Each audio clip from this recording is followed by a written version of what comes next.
And a pleasant good evening, everybody, and welcome to your Oklahoma Ford Dealers Game of the Week. Tonight, we've got a good one on tap for you as number 2 Tuttle takes on the number 6 Blanchard Lions. Hi, everybody. I'm Steve Marshall. Dylan Rivera is alongside, and Dylan, everybody saw the graphics already. This is a big game. This very well could decide who wins this district. It is a very big game, absolutely. If Tuttle walks away with a win here, Tuttle's most likely going to win the division. It's about 99.9% sure. It's almost written in the books. On the other side of things, if Blanchard pulls out a win tonight, it'll create a huge jam in this division because at that point, Bethany would have beaten Blanchard, and then Blanchard would have beaten Tuttle, and then Tuttle would have beaten Bethany. So it would have been a three-way tie right there. So it should be an interesting game tonight. We are at the Oscar Brooks Sports Complex in Blanchard. We had a little rain earlier this afternoon. That seems to have gone on the way and will not be a factor tonight. And we have what shapes up to be a very good contest here this evening between two of the teams in the Tri-City area, just west and southwest of Oklahoma City, Tuttle and Blanchard. It's a good look at both teams as we are just about set to go. Full house as expected. It is senior night, and there's a lot on the line, as Dylan said, in this contest here this evening. Set to kick it away. The ball is in the air and taken at about the 8-yard line. Return out across the 20-yard line. Good head of steam as he gets it out across the 35-yard line, and that's where the Tuttle Tigers will put it in play at about the 38-yard line. 1st and 10 for the Tigers. And once again, Dylan, there's a look at the district standings that you were talking about. Yeah, and obviously, like I said, it'll be those top 3 teams.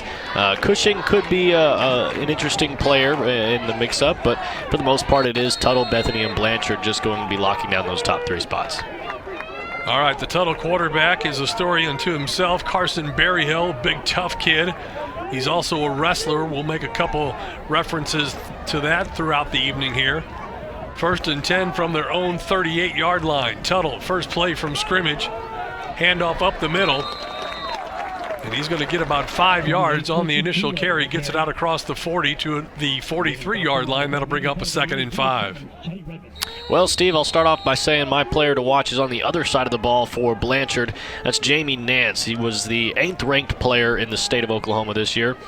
Committed to Nebraska, but he also had looks from schools like OU and Notre Dame, TCU, Baylor. So definitely a player to keep your eyes on today. 2nd down and 5 for the Lions. A little bit of a reverse handoff there. And he's going to get to about the 45-yard line. Nice gain on the play. As the Tigers with the football on the carry there, number 24 was Ethan Paxton. Down by number 7, Kenny Redmond. Number 42. Tuttle Tigers in their maroon pants with the white jerseys and the maroon numbers. Blanchard maroon all the way through. Outlined in the white that you see there. Scoreboard in the background, and as we said, a full house tonight for senior night and a big, big game, really. District championship on the line.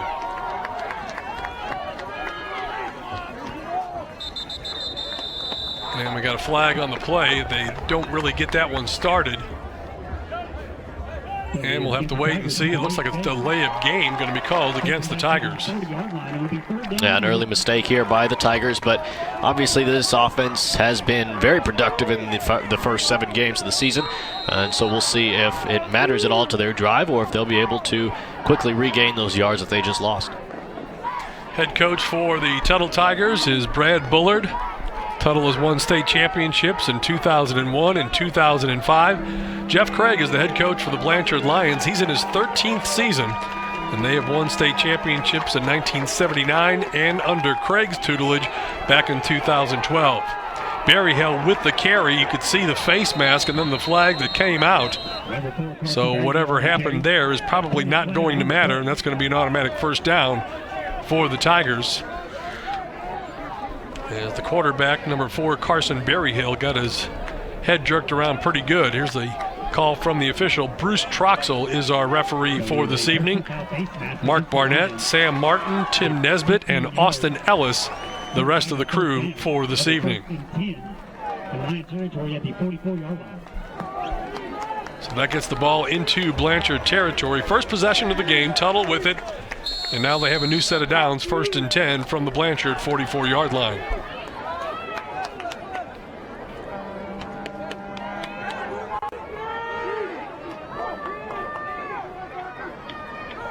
Man in motion comes towards the near side. Berryhill lets him pass by, keeps it, goes off the left side. He'll pick up about 5, close to 6 yards on the carry. Good surge by that offensive line for the Tigers. Got a battle of Lions and Tigers tonight, Dylan. Yeah, no Bears. That's the sad part. No Bears.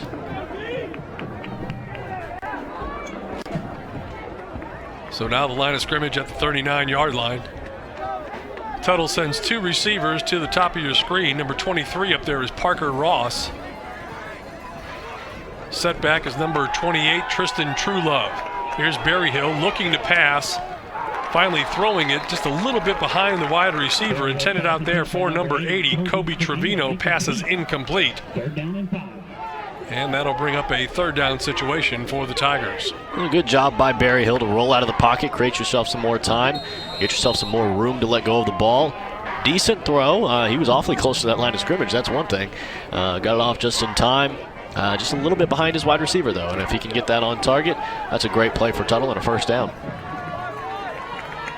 Tigers break the huddle at the Blanchard 39-yard line. Motion to the near side.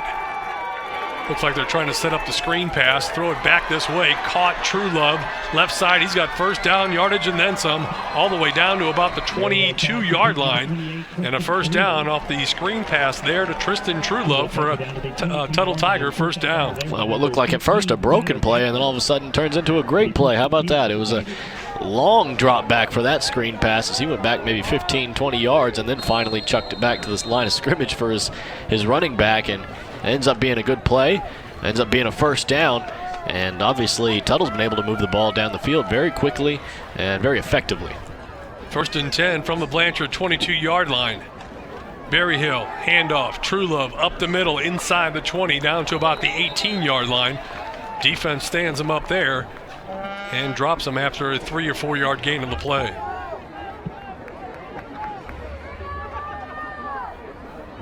Truelove again on the carry, picks up 2.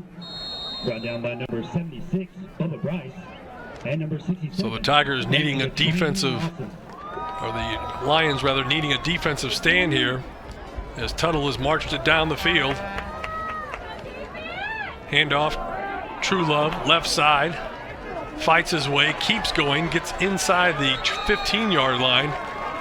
Stays inbounds. They're going to spot him at just about the 14. Needs to get to the 12 for a 1st down, so that should bring up about 3rd and 2. Sets up a 3rd down and 3. Well, by my estimations, I don't think Tristan Truelove likes the ground. He didn't seem like he wanted to go there. He was awfully, what's the word? I guess you say persistent on staying up on his feet, and he did a great job not being tackled. Some awesome analyzation right there. There you go. Berryhill, this time he's going to keep it himself, tries left side, ball is stripped loose, it's free football. And now I have to wait and see. Don't see anybody from Blanchard signaling as though they have the football, so apparently Tuttle's going to come up with it. And no, it's Blanchard, they say they have it. And the Lions will take over after a strip on the play. You can see the ball just come out right here. I believe it was Logan McKay right there. Yeah, got his hand in there and just ripped at it. And Berryhill doesn't have a good enough hold on it, and it ends up popping loose. And the guys at the bottom of the pile end up being in a Blanchard uniform. All right, so Tuttle drives it all the way down to about the 14-yard line, then turns it over. And Blanchard will take over on downs, 1st and 10 from their own 12-yard line.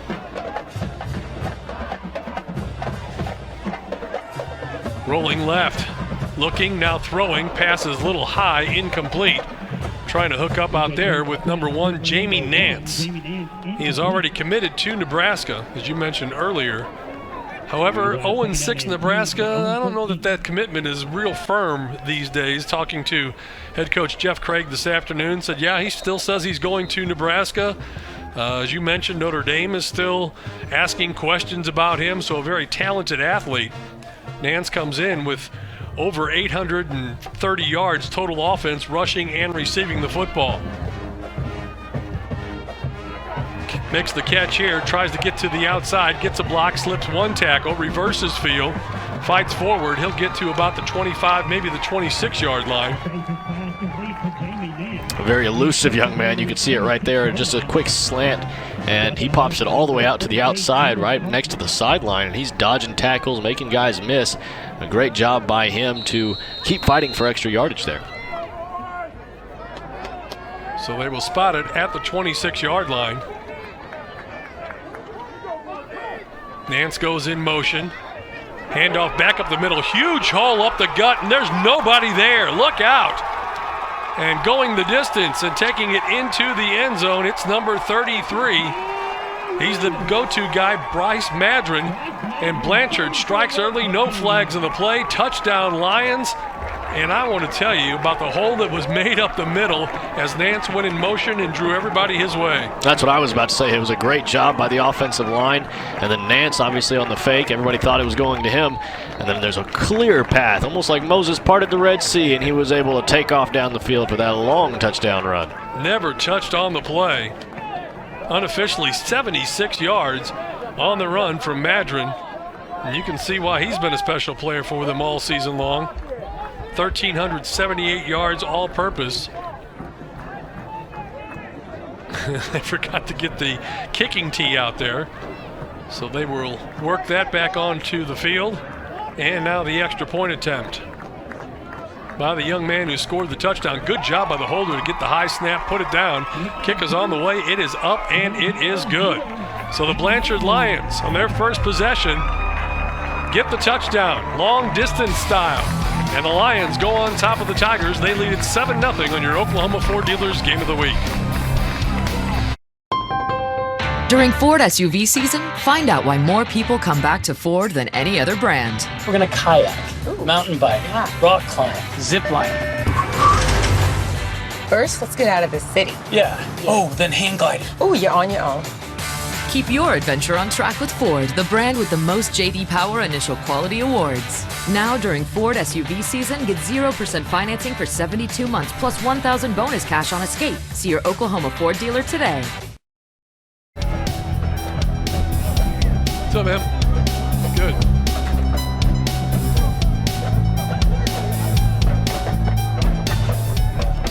Welcome back, everybody. Well, Tuttle got the opening kickoff. They marched down the field.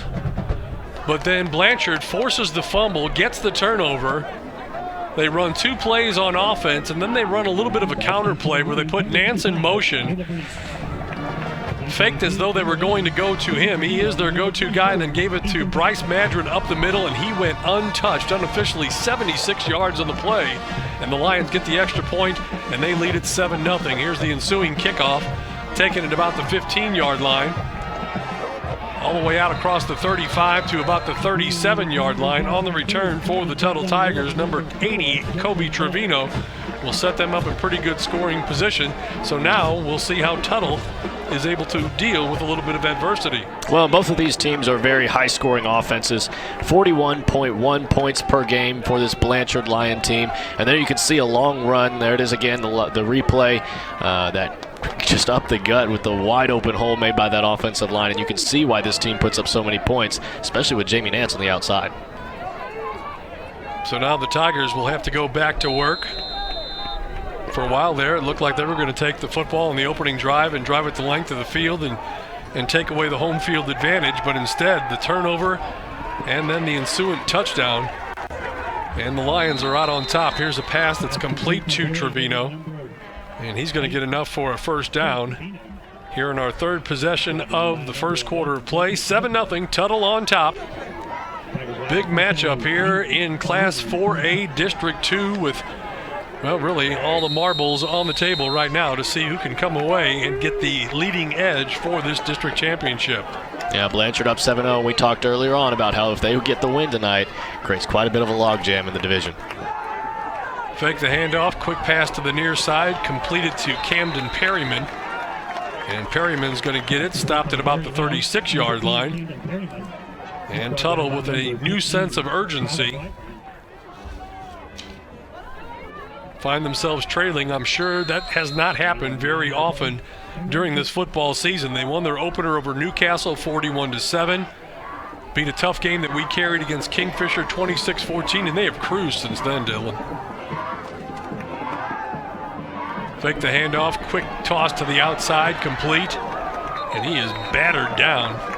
Big hit by number 82, delivered by the Blanchard Lions. I believe that was Ronnie Brown, but not before a first down for the Tigers at the Blanchard 29-yard line.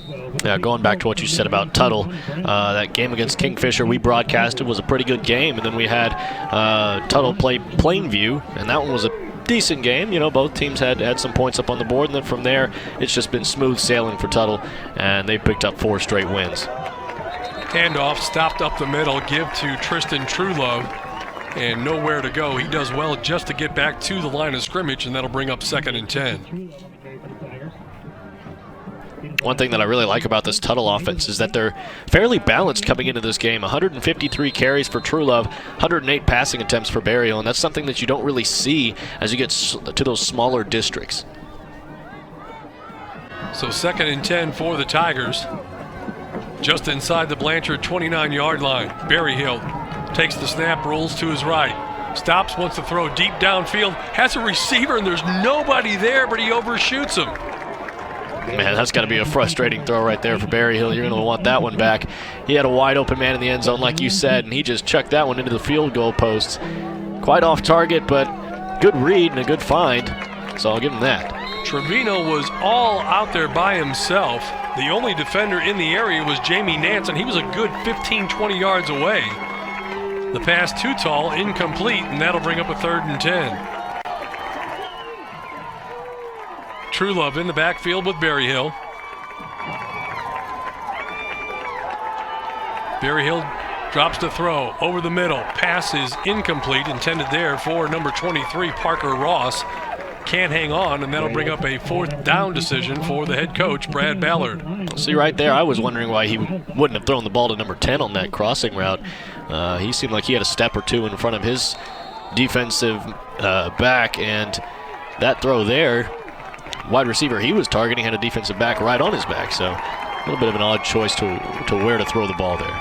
4th down for Tuttle. Berryhill takes the snap, looks right side, goes downfield, throwing. He's got a receiver out there. He had it and dropped it. Incomplete. Berryhill hit him right in the hands, and Trevino unable to hang on to that one. Yeah, that one's a surprising miss for Trevino. As far as I know, Trevino leads the team in touchdown catches, so that one would have been number 6 on the season. And, I mean, he's got to want that one back. We talked about Berryhill wanting the throwback a couple of plays ago. He's going to want that catch back. So Tuttle was driving on the first drive, then had the ball stripped, turned it over to Blanchard, who then ran 2 plays and then scored a long touchdown. Here they had a receiver open in the end zone, missed him, then the receiver open again in the end zone, and he couldn't hang on to the football. So everything here in the early going rolling Blanchard's way. They take over on downs, 1st and 10, handoff, up the middle. That's going to be good for a 1st down gain of about 11, maybe 12 yards on the carry. And we've only seen Blanchard run 4 plays, but they've been very impressive with the way they have attacked the defense of the Tuttle Tigers. Yeah, Madron seems to be quite the running back. He doesn't like to go down, and the offensive line does a great job of creating holes, making it easier for him to find his running lanes. And on top of that, as of right now, I can see Tuttle doesn't have very many guys on the line, and that might be able to help him in creating some running lanes. Using that 3-man front, here's a pass that's complete. That's going to be a short gain and then driven all the way back. Nance on the reception. But you can bet that Tuttle defense, in their game plan, they were looking out for number 1 and for good reason. Nance on the season, 23 carries, 174 yards, 35 receptions, 673 yards, and combined 12 touchdowns. Again, committed to the University of Nebraska. But boy, the Cornhuskers off to an 0-6 start. Well, Jamie Nance will probably hope to change the culture there, that's for sure. Here's a pass to the far right side, complete. And that's going to be enough for the 1st down. I believe it's Nance once again.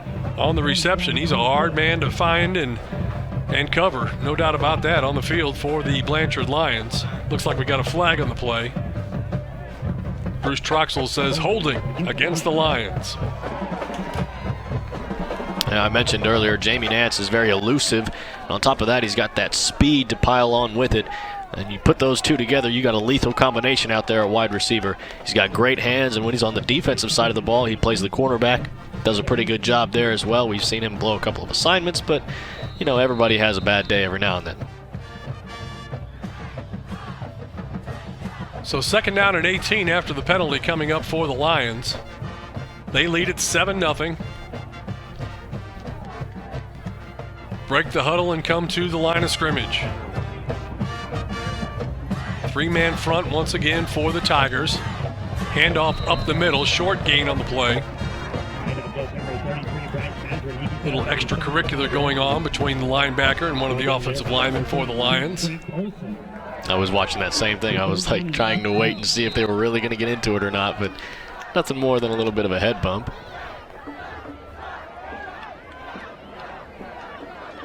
Of course, we've seen in the past games where when the refs don't start nailing that down early, it can get very physical as the game goes on. Quarterback for the Blanchard Lions, TJ Chase, rolling out to his right side. Going to keep it now. So he takes off, has enough for the first down across midfield. Chase had missed the first several games of the season. Baseball player also broke his ankle during the summer and has really just worked his way back into the lineup, has played more and more each week in these last 3 weeks, and Coach Craig feels like he's as close to 100% as he's been all season long, and obviously that will help the Lions in their quest to go deep into the postseason. Here's a pass to the right side. That's incomplete. And that'll bring up a 2nd and 10. Incomplete. Second down and 10 for the Lions. Tigers 46. So a big rivalry, and then especially when you throw on top the district ramifications that go into this game tonight, the fact that Tuttle's number 2, Blanchard number 6, a lot on the line, more than just a rivalry game. And Chase this time is dropped. Faked the handoff, held on to it, and he gets dropped in the backfield. Big loss back on the other side of midfield, all the way back to the Blanchard 47-yard line. Yeah, 34 in there on the sack. That's Brooks. He does a great job of getting to the quarterback quickly and then bringing him to the ground. Sometimes you see those quarterbacks, especially like it looks like you could say TJ Chase, one of those bigger quarterbacks. They're tough to bring down at times, but right there, a great job bringing him to the turf. Now a 3rd and 18 as Chase rolls to his right. Now he's going to lob it deep downfield. Got 2 receivers out there, and the ball comes away incomplete down around the goal line. A couple different receivers out in that area for Blanchard. Number 5, Jacob Schoonover was one of the guys down there, but the pass falls incomplete. That'll bring up a 4th down situation, a likely punting situation in most cases for Blanchard. Let's see how head coach Jeff Craig decides to play it. I can tell you one thing, you got to have a lot of confidence in your arm and a lot of confidence in your receivers to throw that ball on the run all the way down the field near the end zone like that. But obviously he's got trust in his receivers and trust in his arm. Madron, the running back, takes care of the punting duties, the place kicking duties, gets the kick away, fielded at about the 14-yard line, run out of bounds. Number 24 is Ethan Paxton, and that's where the Tuttle Tigers will take over 1st and 10. Tuttle's been a team that averages 34.3 points per game, and up to this point their offense has been stagnant, and I think that's a big credit to Blanchard's defense. They've done a good job of slowing down the offense of the Tigers. You look at these two teams the last 5 years, Tuttle is 44-13, Blanchard 42-18. So very similar in their success over the last 5 years. Here's a running play up the middle. It's going to get about 2 or 3 yards, not much more. As Tuttle trying to run it up the middle. True Love with the carry, but he's met there by a host of Blanchard Lions, among them number 30, Diego Ortegon. In on the tackle for the Blanchard Lions. Yeah, you talked earlier about how this game had those raised stakes. This is already a rivalry game, but now you add on the division standings. This is something that we haven't really seen the last couple of years as they kind of flip-flopped records. 2017, last year, Tuttle 6-5. The year before, 11-1. And this past year for Blanchard, 11-2. And then 2016, 6-5. It was almost like they just flipped. Flag on the play as they were trying to run the jet sweep to the near side of the field. It's going to be a holding call against Tuttle. Declined as he did well to even get close to the line of scrimmage. That's the initial signal anyway. You can see the Blanchard players playing to the home crowd, looking for all the advantage that they can get. But I'm sure if you can make enough noise and really kind of rattle this offense again, I mean, on this play, 3rd and 11, it'll be tough for them to find that first down marker if you have that 12th man of the crowd. Carson Berryhill, the quarterback, trying to get something going for the Tuttle Tigers. Drops, going deep down the field, looking and has a wide receiver that is wide open once again, and that's going to be an easy touchdown. Getting wide open in the secondary, number 23, Parker Ross. No flags in the play, and the Tigers strike back. I'm not quite sure what happened there, but the closest defensive back I saw was near midfield, and he caught the ball near the 30-yard line. That's a great throw and a great read by Carson Berryhill. On the play action, most of the linebackers still sucking up towards the quarterback and towards the running back. He's got a man all the way down the field, wide open. Almost looked like he maybe was going to drop it again, but he held on. That makes it a 7-6 ball game. In for the extra point attempt is Bryce Legg, appropriately enough. Snap is back, ball is down, kick is on the way. It is up, and it is good. We're tied, Tuttle and Blanchard, 7 apiece on your Oklahoma Ford Dealers Game of the Week. Are you looking for a career where you can work anywhere and even travel the world? Do you have a passion to work with people, plan events, or own your own restaurant? Tulsa Tech can help you build a successful career with exciting hospitality programs. Programs like culinary arts, restaurant and lodging management, and event planning. Make your own path to a successful career you love by calling Tulsa Tech at 918-828-5000 or apply online at tulsatech.edu.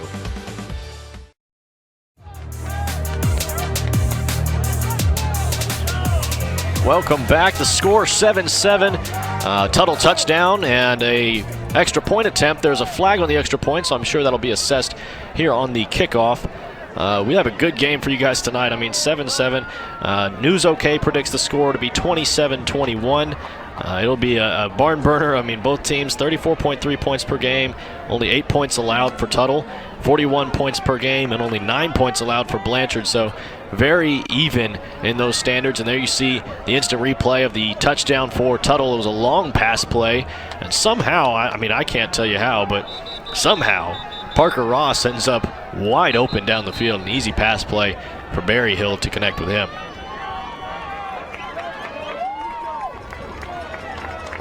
As the Tigers take the field, they will be kicking off. Blanchard has 52 seconds until the second quarter hits.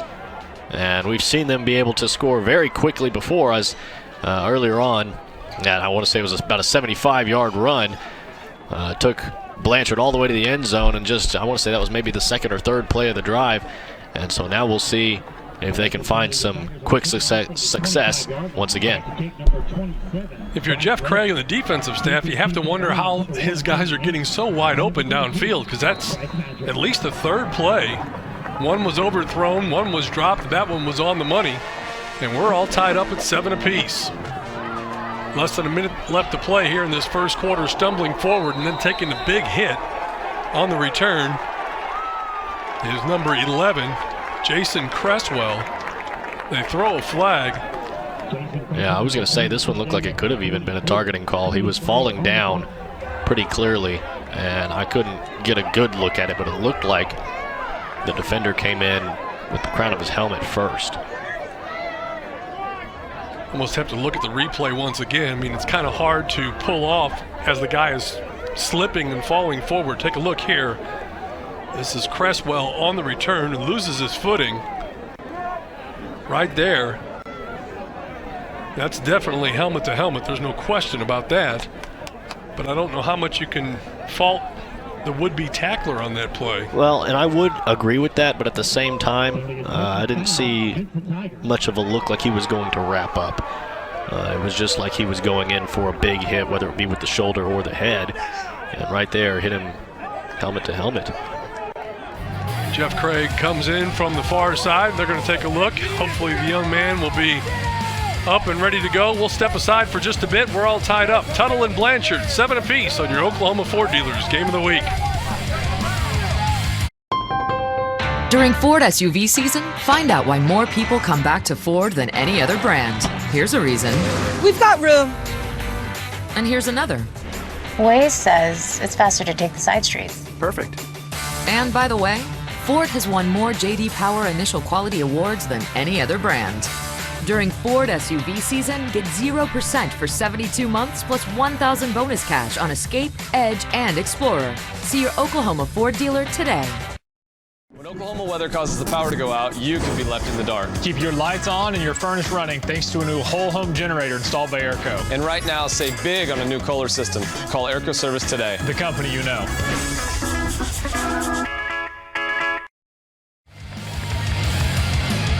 Welcome back, everybody. There's a great sign right there to see Jacob Cresswell on his feet, mostly under his own power there. There was no doubt it was a helmet-to-helmet hit. They did throw a flag, so it's going to be a penalty against Tuttle as he was on the return, kind of lost his footing, stumbled, and was falling down. And I didn't get the number of the would-be tackler. 34. Okay. 34. Number 34 for Tuttle, that would be Bodie Brooks, was whistled for the infraction. And so now the Lions will set it up 1st and 10 in Tuttle territory. So we're all tied up 7 apiece. Line of scrimmage will be the 40-yard line in Tuttle territory. That always calms things down. And the main thing again is to see young Mr. Cresswell up on his feet under his own power. Now the Lions with a little swing pass trying to get it to Nance. That pass is incomplete. And that'll bring up 2nd and 10 with 32 seconds remaining in this first quarter. Well, did that play look familiar to you, Steve? That was the same thing that they did earlier that they scored a touchdown on, except instead of handing it off to the running back, this time they actually threw it outside to Nance. And we saw whenever they scored on that touchdown, same thing. Nance comes around, and they used him almost as a fake instead of as the actual play. And that fake bought them some time, and the linebackers and everything sucked over towards Nance and created enough space for a long run. Here's Nance again on the carry, looking for some running room, and a good open field tackle there by number 44 for Tuttle. That's Zane Vasquez, junior linebacker, makes the play, stops him right about the line of scrimmage, maybe a loss of a yard on the play, and that'll bring up 3rd and 11, and that very well could have been our final play of this first quarter.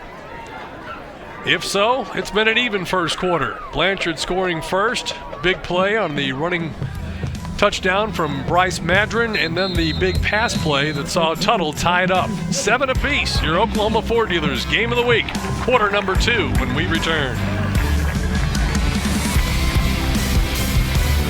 Weoki's new money certificate rates are incredible. Transfer money from another institution to a Weoki 35-month certificate and receive 3.05 APY. Yes, that's over 3%.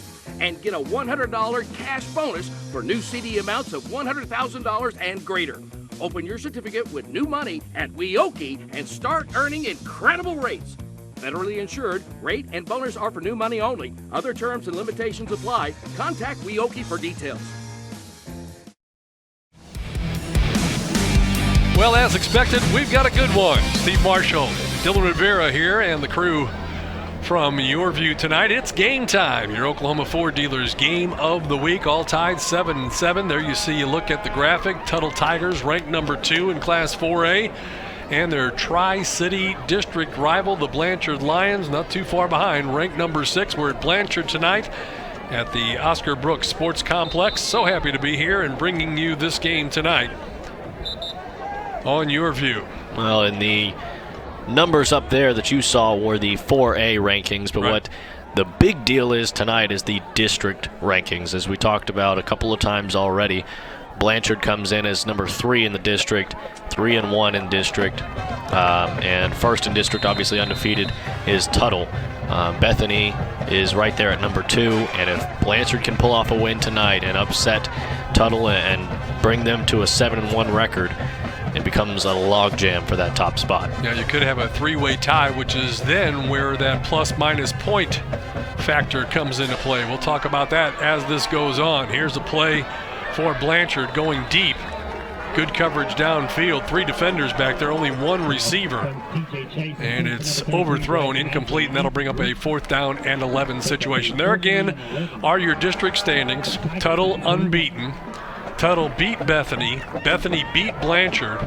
And then Cushing is in that mix as well. But as you can see, those 3 top teams, Tuttle, Bethany, and Blanchard, also ranked in the top 10 in District 4A. So that tells you a lot about this district. And what's interesting is the fact that Cushing is 3-4, but they're 3-1 in district. So you almost ignore that overall column, and you have to just look at the division when you're looking at the standings there. And so, yeah, it's somebody. Cushing is somebody that can definitely throw a wrench into these teams' plans as Blanchard meets up with Cushing next week. Bobbles the snap, probably a busted play that's going to turn out to the advantage for the Blanchard Lions. As Madron was set to kick it away. Looked like he bobbled the snap and then decided to run with it. And that may be enough for a first down. It looks like the offense for Tuttle's going to come out. Yeah, looks like they're coming out. So he was just a couple 2 yards shy, but turned nothing into something in that case. Just underway here in the second quarter of action. So a lot of fireworks early. Now both teams starting to settle in and don't expect as many big plays as we saw earlier, but hey, sometimes that's the way the game goes. Carson Berryhill, the quarterback, hands right side. Truelove will pick up about 2 yards on the carry. Tristan Truelove coming into the contest for the Tuttle Tigers. Truelove has 893 yards and 9 touchdowns on the season. Good running back for the Tigers, somebody that's very reliable, and he gets the majority of the carries for the team as everybody else is under 50. Yeah, he averages about 22 carries per ball game, which is a lot by a high school standard. Berryhill, this time a little bit of a misdirection play, handoff up the middle. Truelove has it. He's got first down yardage out to about the 45-yard line. Berryhill looked like he wanted to run it to the right side. A little bit of a kind of a draw play, Dylan, and it worked that time. Picked up some good yardage and enough for a first down. Yeah, when you have a mobile quarterback, you can run plays like that where you can make the defense think that quarterback's going to take off. And we've seen on the other side of the ball, Blanchard's quarterback is mobile as well. And especially at the high school level, you see that very often. There's a pass that goes incomplete on the far right side of the field. We're just underway here in the second quarter. Of course, there's a lot of big games this weekend, but most of the games being played tomorrow night in Class 6 or 6A2, you have Midwest City and Dell City, Heritage Hall and Kingfisher. That's number 1 versus number 4, and also a number in Class 6A, number 4 Santa Fe, number 6 Westmore doing battle. And we've got a penalty flag and a false start called against the Tuttle Tigers. Yeah, and how about us broadcasting on a Thursday night, Steve? It's fall break for most of the high schools. Right. And so it's an interesting change of pace for us here at YurView. Get a chance to take a Friday night off as Berryhill is flushed out of the pocket. Couldn't find a receiver. Then tried to get something on his own, but the Blanchard defense swarming, able to bring him down in the play.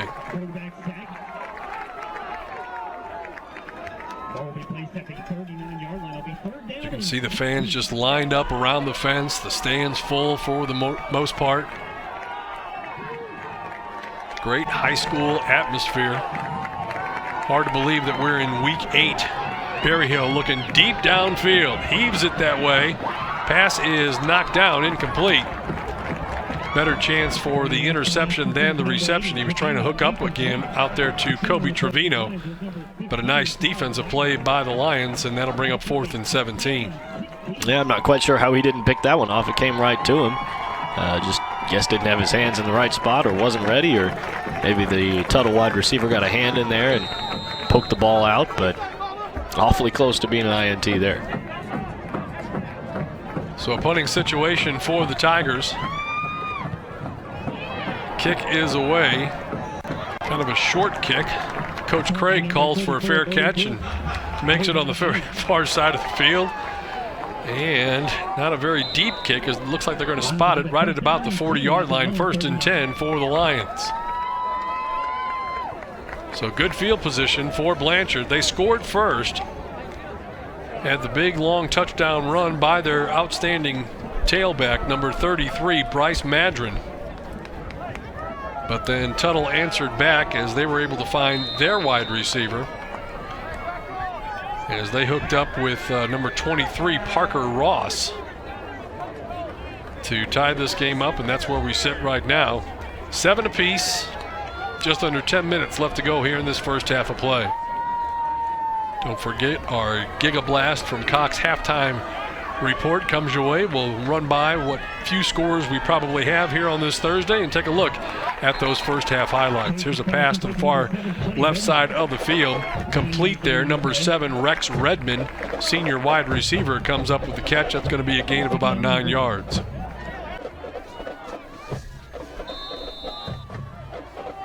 As long as the rain stays away, as we said, we had some rain showers earlier this afternoon. A very pleasant night for football here in the great state of Oklahoma. Hard snap count, hard enough that it's going to draw the defense off sides, and that'll be a first down. The encroachment call against Tuttle moves Blanchard across midfield just outside the Tuttle 46-yard line. Yeah, we've seen most of the penalties, it seems like, have been on Tuttle's side of the ball. Tuttle obviously can't keep making these mistakes, or Blanchard will have a good shot at winning this one. Tuttle's got to clean it up, and Blanchard keep taking advantage of those mistakes that they're making. So now a new set of downs, 1st and 10 for the Lions. TJ Chase, the quarterback, hands it off to Nance. Nance looks for a running lane. He'll get it inside the 40-yard line. Going to spot him down at about the 39, 38-yard line. Nice gain. Will bring up 2nd and short for the Lions.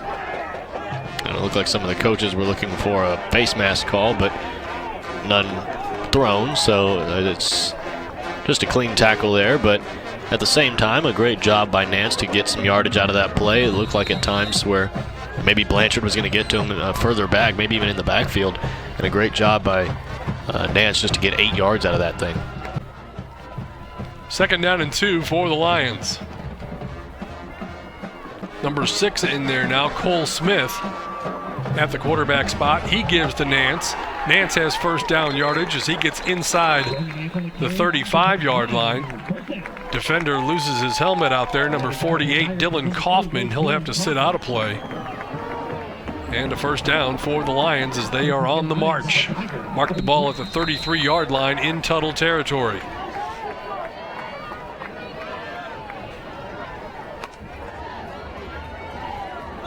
So Cole Smith in at quarterback. He's been the quarterback from the beginning of the season until Chase was able to get healthy and find his way back into the starting role. But Smith did a good job while in there.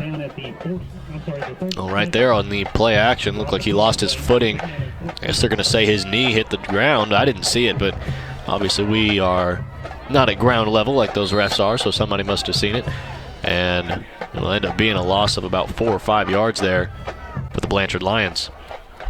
So TJ Chase checks back in. Cole Smith is out. 2nd down and 14 for the Blanchard Lions.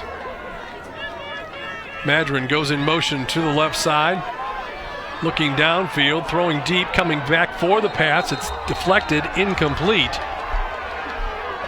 And that'll bring up a 3rd and long situation for the Lions. Well, there's been more than a couple of throws tonight where I'm just kind of left pondering why they decided to throw the ball there. Out in the flat, it looked like he had a wide receiver, or maybe it was his running back. I think it was his running back, actually. 33, Bryce Madron, had kind of run a wheel route out to the left side there and was maybe standing about the 30-yard line, nobody even covering him. Might have even been able to get the first down if he quickly fired it out there. Got good double coverage on the play, so I'm with you. Seemed like that would have been the better option. Now looking at a 3rd down and 14. Chase drops, looked like he slipped again, rolls to his right. Throws while moving, pass there, incomplete, but a flag comes out. Pass intended for number 81, Ryan Price, senior tight end. I thought I saw a flag. I think the ref just kind of threw his hand up in a weird motion. So no flag in the play, but nonetheless, that'll bring up a 4th down situation, 4th and 14. They're in Tuttle territory. It's kind of 4-down territory here at the 37. They are in punt formation, and they will try to drop one in there and win the field position battle, and let's see how they rule this. He stopped it, and they're going to say it's at the 1. Wow, what a play. Big time job right there as he's able to gather it in, get it on the hop. He slid into the end zone. I believe that's number 82, Ronnie Brown. And they're going to spot it inside the 1-yard line. How about that? Yeah, it was a great punt. I mean, I'll give him that at least. Whether the stop was the greatest or not, it was a great punt. It looked like it was going to pin him in the last 5 yards either way. And then a good job by number 82 for Blanchard, Ronnie Brown, to get down there and stop the ball. All right, Berryhill, the quarterback, in the shotgun formation, just about halfway deep into the end zone. Going to keep it himself over the right side. Doesn't get much, a yard maybe. That Blanchard defense very stingy down there. They want to make sure that they keep him pinned deep inside their own territory. Coming up off the bottom of the pile there, number 30 is Diego Ortegon. Yeah, and if I've got Blanchard's defense out there, right now I'm probably running 6 or 7 guys at the quarterback right now. I'm blitzing. I'm trying to get a stop down within that end zone or within that 1-yard line and just make it as tough against Tuttle as you can, because you've already got the home field advantage and you got your backs against the wall. It's going to make it tough for Tuttle. They don't even give him a yard on the carry, so it's still 2nd and 10. Berryhill this time over the middle. Pass is caught complete. That's going to be enough for a 1st down as he finds his favorite target, Kobe Trevino, once again. And a big play there for the Tuttle Tigers to dig themselves out of the hole. Trevino on the season, 11 catches, 260 yards, but it seems like he's been the primary target all evening long. Ross has more catches, but he only averages 10.7 yards per reception. Trevino averages 23. Well, and at this pace, it seems like it's going to be a career day for this Tuttle passing offense, at least, because Blanchard's secondary has not done enough to stop the Tigers from moving the ball down the field. Berryhill takes the snap, is going to run it, and as soon as he fakes that snap and the running back goes by, Parker Ross, he looks up and he sees nothing but maroon jerseys as the Blanchard defense was right there. He'll pick up about 2 yards, but that's just due to the toughness of Carson Berryhill. Official timeout on the field. I think Berryhill lost a shoe. And now they'll restart the clock. It's been a fast-moving football season, Dylan. Can't believe we're 2 weeks away from the month of November. Yeah, it's been awfully quick. This is week 8 now? Yeah. Man, it's really moving, isn't it? Certainly is, and we're starting to look at playoff possibilities now, and then you'll start looking at playoff matchups possibilities. Berryhill, play action, going deep down the middle once again. Receiver fell down, and it's intercepted, taken away, and it looks like guys are having a bit of a problem on the field. It did get wet this afternoon, as we said. A couple of guys slipping down, but there's Nance coming up with the interception, and the Lions are going to take over.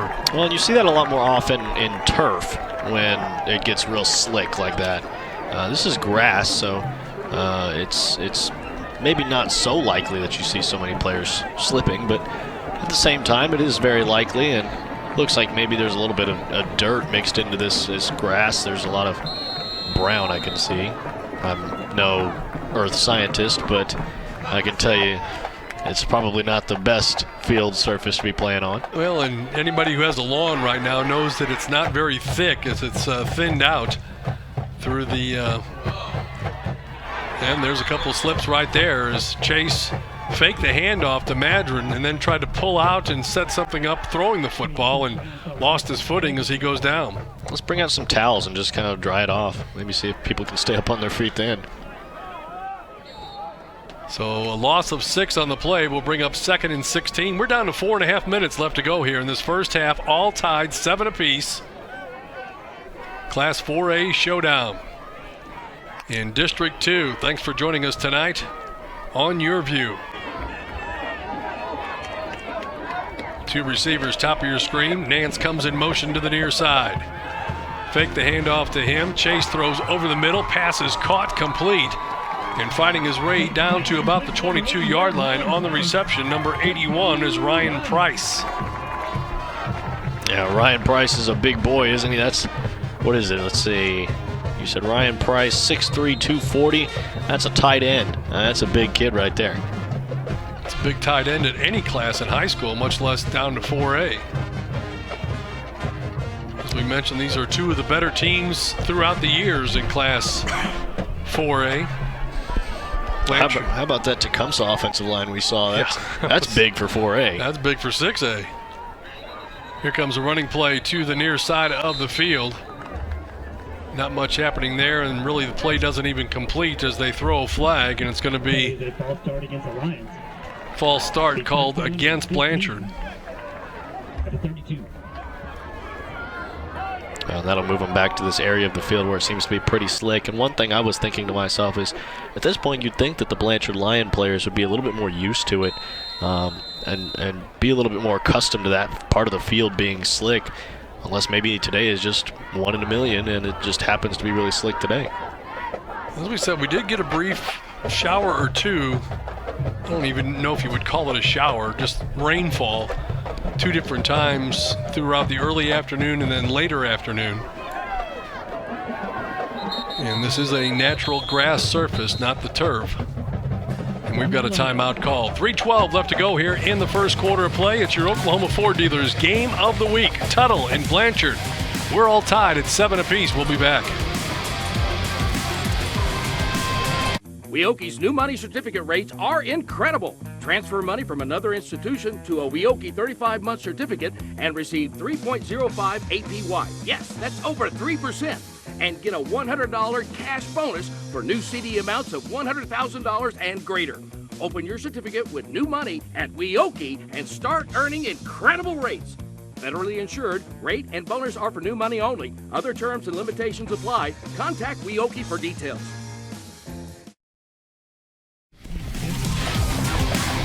Welcome back, everybody. Along with Dylan Rivera, I'm Steve Marshall. Mark Jeffries, 1 and 2, punching all the knobs and dials, making us stay on the air here this evening, bringing you all the action from Oscar Brooks Sports Complex in Blanchard, Oklahoma. It's a Tri-City battle tonight. It's a 4A battle. It's a District 2 battle with a lot on the line here this evening. Bethany is the other team that is in the mix. Cushing is as well with a 3-1 record, but Cushing has been blessed by not having to play quite the tough district schedule that the other 3 have played. Cushing 3-1 in district play, but 3-4 overall, as Dylan pointed out earlier. Tuttle's 7-0, Blanchard and Bethany both 6-1 on the season, and Blanchard's only loss coming to Bethany. And then Bethany's only loss coming to Tuttle, so it's a very tough district. Well, I haven't looked at Cushing's schedule, but I know that Cushing hasn't played Tuttle and Cushing hasn't played Blanchard. So for those 2 teams, they're going to have to run into those 2 these two powerhouses later on in the year. A sack on the play as Tuttle comes up with a big defensive play and drops Chase Smith all the way back at the 34-yard line. That'll bring up 2nd and 23. I believe that's the second sack on the day for the Tuttle Tigers defense, and they're going to keep trying to bring that pressure, and they're going to keep trying to bring down TJ Chase. They've done a good job of making him feel uncomfortable at times, and he's made some bad throws and some bad reads. On the other side of the ball, Blanchard's done a good job of making Berryhill uncomfortable at the same time. Fake the handoff. Throwing deep downfield towards the corner. Got a man out there. He had it. Did he keep it? Incomplete. Great defensive play. Bunch of the Blanchard fans and on the sidelines are wanting the touchdown. It looked like he had it for a little bit, Dylan, and then was stripped of the football. Yeah, and I thought he caught it and maybe took about 2 steps and then got the ball knocked loose. I'll say that's a beautiful pass. It was a great ball. And I don't know, maybe number 1 right there for Tuttle, Yarborough, had a hand in there at the same time, and maybe that's why they could say that it was incomplete. I can't really tell from our angle, but that would be my assumption. Well, it looked like it might be a touchdown, but as it turns out, it's a great defensive play by the Tuttle Tigers to prevent the touchdown, and now brings up a 3rd down and 22. Smith takes the snap, drops, looking over the middle, delivers, fires complete to Nance. I don't think that's going to be enough for the 1st down. They're going to spot him down at about the 26-yard line. That'll bring up 4th down. They need to get to about the 12. So 26 would be about a 43-yard field goal attempt. Don't know that Madron has quite that distance in his repertoire, so we'll probably see them go for it here on 4th and 14.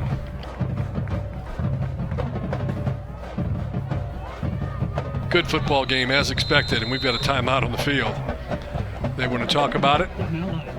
2 teams will take a look at it. I want to remind everybody, next week we will be at Noble. It'll be Ardmore and Noble. Big 5A showdown for you. 4A this week, 5A next week. Quick timeout, and then we're back with more for you. Stay with us. During Ford SUV season, find out why more people come back to Ford than any other brand. Here's a reason.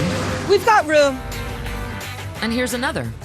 Waze says it's faster to take the side streets. Perfect. And by the way, Ford has won more J.D. Power Initial Quality Awards than any other brand.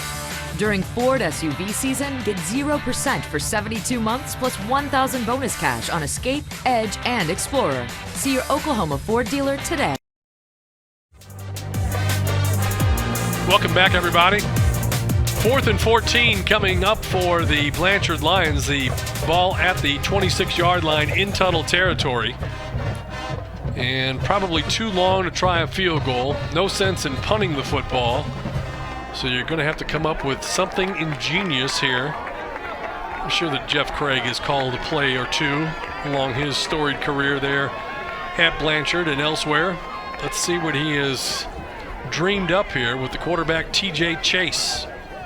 Barking the signals. Nance goes in motion. Going to throw it back the other way, and coming back for the football. Incomplete, but a flag is out. Trying to come back and get that pass was number 7, Rex Redmond, but it seemed like he was obstructed on the way. Yeah, Yarborough didn't look like he came back to that football at all. It looked like he was just locked in on the wide receiver. Hands all on him and everything you can call holding or pass interference, I feel like. Either way. And right there you can see, makes it too tough of a play for the offense, and he will get penalized for it. So that'll be a 1st down for the Lions.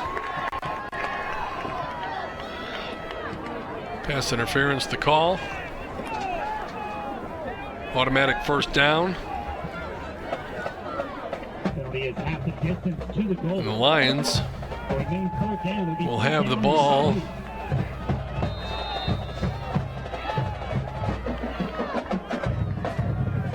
That's a little odd. I saw him hold up the fist for the 4th down call. The ball's at the 8-yard line. No, that's the 13, so that means It is a 13. they wouldn't have reached the first down marker, but even then, shouldn't it be a first down? I think he needed to get to the 12 is what I remember saying on the previous play. Now there's the carry on 4th down. He gets it inside the 5, so if he didn't have a first down, he does now.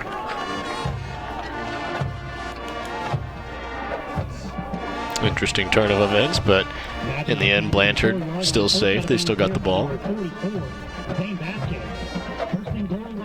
And it looks like they should be able to punch this into the end zone. And if you're a Blanchard fan, take that momentum into the halftime with a lead. Madron dropped the football, and it's recovered by Tuttle. How about that? He thought the quarterback had kept it. The quarterback thought that Madron still had it. And they're going to say that Tuttle now has the football. No, they're not. He's signaling as though... Yeah, he said Blanchard had it. That's a little weird. And on top of that, I think it was a weird fumble. It looked like both players just didn't know who had the ball, and it just ended up on the turf. It ends up being Blanchard football again, but I'm wondering if maybe that was just a makeup call for the whole 4th down scenario. Maybe he's just saying Blanchard was on it, but... I want to go back and look at that. I mean, I can't believe Tuttle didn't come away with the football. It was just laying there. The quarterback and the running back both thought the other had the football.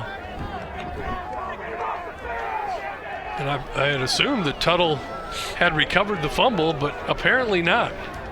Got a timeout on the field as we try to figure this one out exactly, but according to the officials, it's going to be Blanchard football. The Tuttle coach is on the field, and he's obviously not happy as he's come all the way out. Let's take a look at the replay here.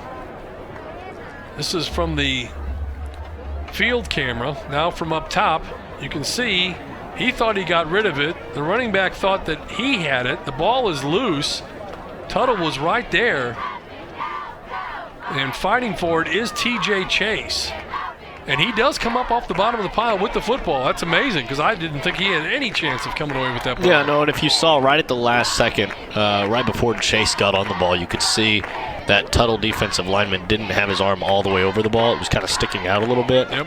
And that little bit was just enough for TJ Chase to rip it away, I guess. Wow. Well, great effort by Chase. Let's watch it again now, because it comes loose, and I thought Tuttle had it. I still feel like this is an odd fumble. Like both players just, I don't know who has it. Hot potato, nobody wants it. Tuttle looked like they had it there, but credit Chase with continuing to fight for it. The Tuttle players have already given up, but there's Chase coming up off the bottom of the pile, and he's got the football. Wow. That's a big play given where the field position is. Yeah, I'm reluctant to say that it was the correct call, but it really was. It was a good job by the ref crew. Good job by the Zebra Stripes. Bruce Troxell, Mark Barnett, Sam Martin, Tim Nesbitt, Austin Ellis. Got to say they got that right. Not that I ever want to fight with the officials. Don't want to get red carded, right? Yeah, it's never smart to pick a fight with them. All right, so the Lions with 1:24 left, going to throw the swing pass out of the backfield. That's Nance, and he's in for the touchdown, and the Lions take the lead. There he goes, the future Cornhusker. Did you see that celebration right there? That's a touch of Marquise Brown right there. Calling God, that's what he does. He does the little phone and then hands it up to God. That's a cool celebration. And Jamie Nance, another touchdown on the air. And how many does he have combined now, Steve? Can you tell me? That's got to be quite a bit, I can tell you that much. That's 13 on the season. As he gets it into the end zone, big touchdown. And you have to credit a lot of that to the quarterback staying with the football. TJ Chase coming up with the fumble recovery when it looked like Tuttle had it, and it stopped the drive. But they get the touchdown, and they take the lead. With 1:19 left to go in the first half, it's Blanchard 14, Tuttle 7 on your Oklahoma Ford Dealers Game of the Week. During Ford SUV season, find out why more people come back to Ford than any other brand. Here's a reason. We've got room. And here's another. Waze says it's faster to take the side streets. Perfect. And by the way, Ford has won more J.D. Power Initial Quality Awards than any other brand.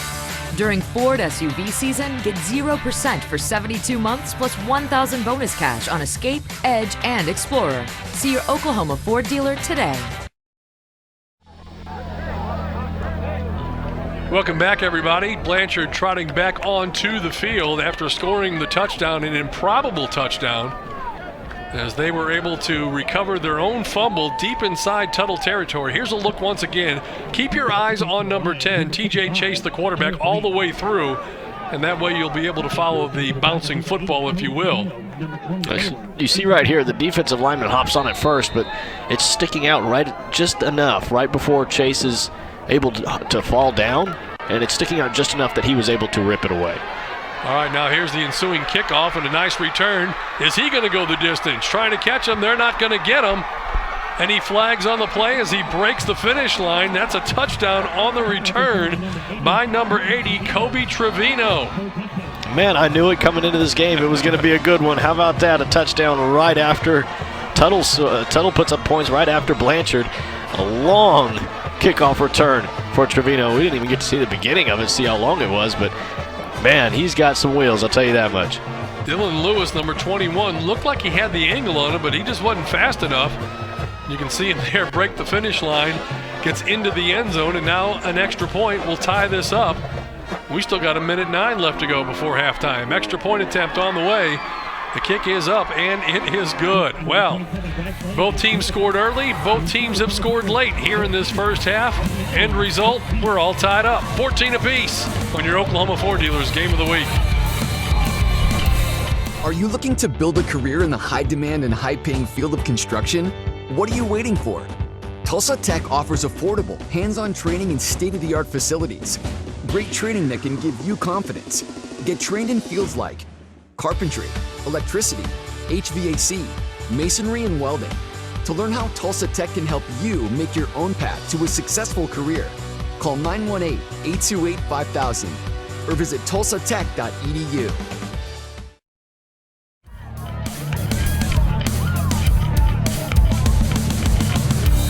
Welcome back, everybody. Well, every time Blanchard scores, Tuttle punches right back. And they even this thing up with 1:07 left to go in this first half of play. All tied 14 apiece. Well, both teams good offenses, both teams good defenses. And right there we saw Tuttle's got some good special teams. Kobe Trevino taking it down the sideline and running it back to the house. So all tied at 14. Nothing decided yet in this first half of play as Tuttle gets set to kick it off. Number 27, Bryce Legg, the sophomore kicker, set to give it a ride. Who says we're finished scoring in this first half yet? Kick to the far side. That's short kick, loose football. Anybody's ball. Who's going to come away with it? Tuttle's clapping, and they have it. Wow. And I wonder if that was even intentional or not. I think maybe they were just trying to keep it away from those return guys at the back, and we're trying to kick it up at this guy over here. I can't see a number, but obviously it didn't turn out very well for Blanchard. Blanchard, I don't think, was prepared for that, as you saw the Tuttle players racing for it. Obviously they knew that they had called that play, and they were on the alert to come up with the turnover, and they got it. And they have plenty of time with 1:03 left to go from the Lions' 38-yard line.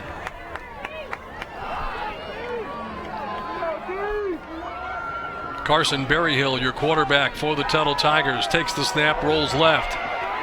Hit in the backfield, keeps his feet, eludes another tackler, spins away, will gain about 2 yards. He worked hard for that 2-yard gain. Well, sometimes the best thing you can do is get back to the line of scrimmage, and that's what he did there. He was scrambling everywhere in the backfield. Defenders all over the place. It seemed like every time he turned his head, there's another maroon jersey there. Does a good job of just getting it back to the start line so they can get a good, fresh start for second down. Tuttle doesn't look to be in a hurry. Clock winding down, as you can see it. Now they call a timeout. 26 seconds. We'll keep it right here as we remind you of some of the other games. I thought you said Broken Arrow was playing tomorrow night. No, Broken Arrow plays UConn tonight. Tonight, okay. So Bixby at Sand Springs, Broken Arrow at UConn, Santa Fe at Westmore, Lawton's at Choctaw, Midwest City at Dell City, Moore at Putnam North. I had the opportunity to call Putnam North last week, and they're a pretty good football team. They had Will Taylor that had a touchdown reception, interception return for a touchdown, caught a touchdown pass. And Putnam North right now ranked number 7. This has been a resurgent year for the Patriots as they have been playing quite well. Not the Patriots. Putnam North is the... Mark, help me on that one. Can't remember Putnam North's nickname. Panthers. Thank you. Panthers, Patriots, and Pirates. There. I was thinking Pirates, yeah. Too many P's. That's right. All right, so here we go. 26 seconds left. Tie ball game, 14 apiece. Berryhill grabs the high snap, drops, throws off his back foot, lobs it towards the end zone. Got a receiver, touchdown. Got behind the secondary once again and finds Parker Ross for the touchdown. Yeah, how about that? 2 touchdowns for Parker Ross, and both of them, he just beats the defense deep. And Carson Berryhill's done a great job of putting it right on the money. This one couldn't have been thrown much better. He puts it right in between those receivers or defensive backs. One of them just out of his reach and just low enough that nobody else could touch it. I mean, that was a great pass and a great catch. Another 6 points on the board. And I mean, it took what, like a minute? Yeah, less than a minute. I think there was 1:09 left when they kicked it off, and now there's 19 seconds left. And Tuttle has their first lead of the contest, 21-14 over Blanchard. We'll take a timeout and kick it off. We might not be done yet. Stay with us, everybody.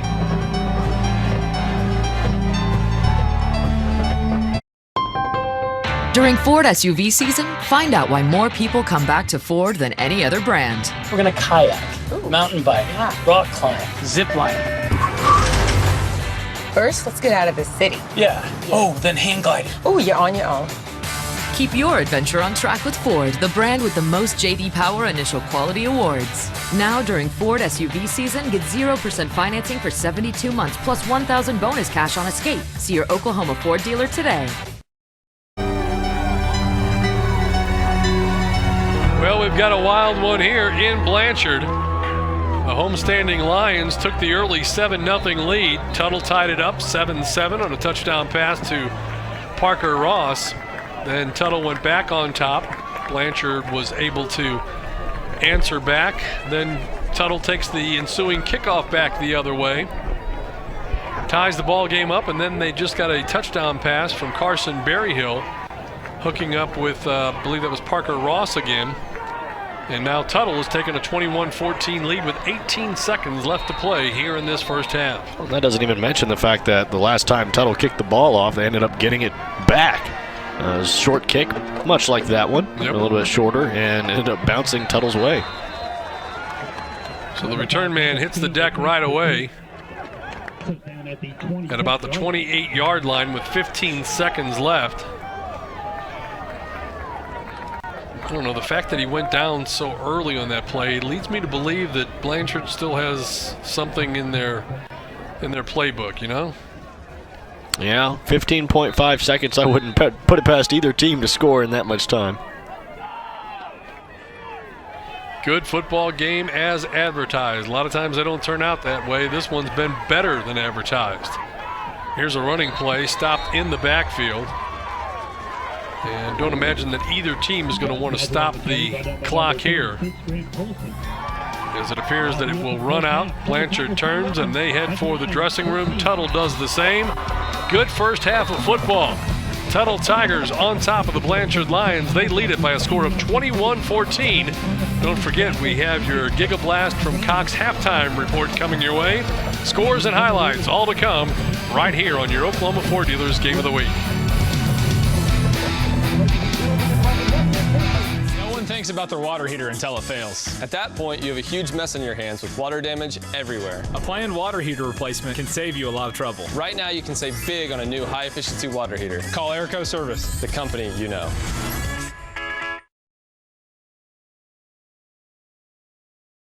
When Oklahoma weather causes the power to go out, you can be left in the dark. Keep your lights on and your furnace running thanks to a new whole home generator installed by Airco. And right now, save big on a new Kohler system. Call Airco Service today. The company you know.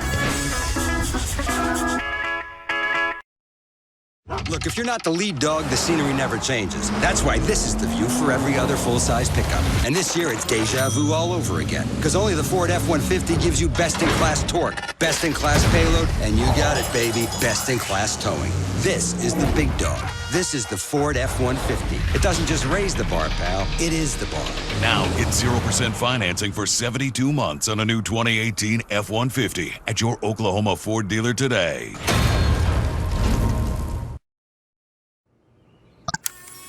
Good morning, Bella. Good morning. Are you ready? Yeah. 5 little monkeys. Yay, Bella! Hold still. Almost done. Oh, Bella, I really love playing with you. Thanks, Grandma. I really like our visits. Whatever tech tomorrow dreams up, you'll be ready with GigaBlast. Future speed internet is here from Cox. Tulsa Tech has really helped me build my future. Woodworking is my passion. I've always wanted to be a carpenter. The carpentry program is a great program to get into. The teacher is fantastic. He teaches us about quality, and no matter what you do, you need to have pride and integrity in your work. The facilities here are state-of-the-art. All the tools here are the best of the best. This class has been a great opportunity for me. It's one of my favorite classes ever. We've so much fun, the best 3 hours of my day. Tulsa Tech has really helped me make my own path in so many ways. Weoki's new money certificate rates are incredible. Transfer money from another institution to a Weoki 35-month certificate and receive 3.05 APY. Yes, that's over 3%.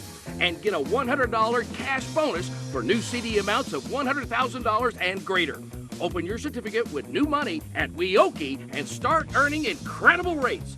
Federally insured, rate and bonus are for new money only. Other terms and limitations apply. Contact Weoki for details. Good morning, Bella. Good morning. Are you ready? Yeah. 5 little monkeys. Yay, Bella! Hold still. Almost done. Oh, Bella, I really love playing with you. Thanks, Grandma. I really like our visits. Whatever tech tomorrow dreams up, you'll be ready with GigaBlast. Future speed internet is here from Cox. The GigaBlast halftime show, powered by Cox, is brought to you by your Oklahoma Ford dealers, the best in Oklahoma. Airco, the company you know. Tulsa Tech, for your future success, go to tulsatech.edu. And by Weoki Credit Union. Join us all fall long for some of the top high school football from around the country on Game Time.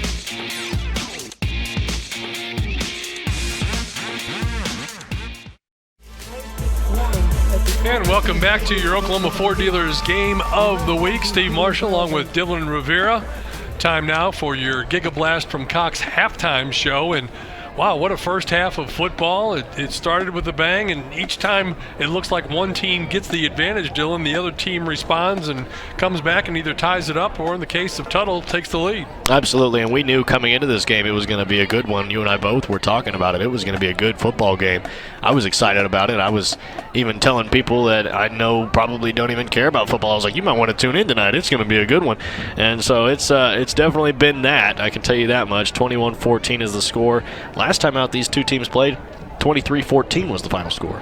So a good one tonight. As you can see, the festivities going on at halftime here at the Oscar Brooks Sports Complex in Blanchard. It is senior night. So congratulations to all of the seniors and the proceedings that are going on here this evening. Let's take a look at those first half highlights to see how we got to our 21-14 score. And right off the bat, we got a fumble against the Tuttle Tigers. Good job by Blanchard. Yeah, we talked about how he just did a great job of stripping that one away.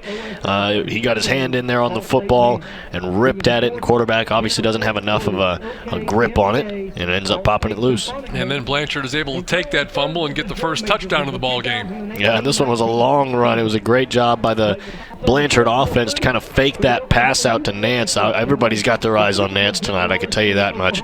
And so seeing him go out into the flat, you think, oh, well, they're going to do a screen pass here, and a quick little handoff underneath, wide open hole, takes it all the way to the house. And Tuttle would answer right back as the quarterback Carson Berryhill is able to find Parker Ross on this touchdown pass. Yeah, and this one, I'm not quite sure what happened here. He ends up way behind the defense. Nobody even near him. Nearly dropped the ball. Ends up catching it, taking it to the house for his first touchdown of the day. So the score is 7-7 at that point in time. Blanchard then, special teams, decides to go ahead and punt the football, and punt it they did. Yeah, spectacular punt right here, and an interesting way to stop the football from going into the end zone, and ends up pinning them within the 1 yard line. So it was a great play by the special teams there. So Tuttle goes and takes over on offense, but the Blanchard defense would step up on our next highlight, and they're going to take away the interception on this play as Blanchard comes up. This is the punt, again, that we saw just a minute ago. You get the play on that. And then I believe we do have the Blanchard interception that'll be coming up after that one. And see if we've got that all set to go here as Tuttle drops the throw. Yeah, there it is, and it's, I believe it was Nance that came up with it. Obviously, there was 2 defenders that could have, but Nance came up with it and ended up slipping right in that area we kind of talked about. It looked like it was a little bit on edge about grip, but right there, a great job by Nance to get his hands on the football and take away from the Tuttle Tiger offense. Highlights continue as now we're going to take a look at a play that happened into the second quarter of action now, and this is the quarterback TJ Chase, and he is going to lose the football but then get it back. Yeah, it looked like quarterback thought the running back had it, and the running back thought the quarterback had it. Ends up the ground has it, so defense was there first, but TJ Chase able to wrestle the ball away and ends up keeping the drive alive for the Blanchard Lions. Blanchard has number 1, Jamie Nance. He's their go-to guy, and he's going to get the touchdown. Yeah, and Jamie Nance is a guy that everybody's been talking about here in the state of Oklahoma. 8th-ranked player, headed to Nebraska. The future Cornhusker gets on the board. So 14-7 Blanchard. After the touchdown, they are set to kick off, and Tuttle does more than answer on this play here on the return. Yeah, the kickoff return from Trevino, and he took that one all the way back to the house, and that was just rapid scoring. I mean, there in the end of the second quarter, we had 3 touchdowns, in maybe the last minute and a half? Yeah, no doubt about that. And then Blanchard not really ready for the short onside kick that Tuttle is all over here, and watch them come up with the football on special teams. Yeah, and I think Blanchard may have just kind of lost track of where the football was going, and as soon as it hits one of those Blanchard Lions, Tuttle can take over the ball. So Tuttle ends up taking the football, and it's Tiger football at about the 40-yard line? Yeah, and about less than a minute, as you can see right there, they get the touchdown to take the lead. Yeah, and a spectacularly thrown ball by Berrio, and somehow these defensive backs of Blanchard give up another score, and so they're going to have to figure out some answers in the locker room as they've been just a little bit too easy going in the back of the defense. All right, so there you see it. Tuttle gains the lead at the end of the first half, and they are on top. 21-14 on your Oklahoma Ford Dealers game of the week. We'll take a timeout. It's senior night at Blanchard. Second half action still to come. Stay with us. Weoki's new money certificate rates are incredible. Transfer money from another institution to a Weoki 35-month certificate and receive 3.05 APY. Yes, that's over 3%. And get a $100 cash bonus for new CD amounts of $100,000 and greater. Open your certificate with new money at Weoki and start earning incredible rates. Federally insured, rate and bonus are for new money only. Other terms and limitations apply. Contact Weoki for details. When Oklahoma weather causes the power to go out, you can be left in the dark. Keep your lights on and your furnace running thanks to a new whole home generator installed by Airco. And right now, save big on a new Kohler system. Call Airco Service today. The company you know. It's that time of year to get your furnace checked. That's right, and our trouble-free guarantee makes it easy. If your furnace breaks down this season, this tune-up's on us. So call Airco Service today. The company you know.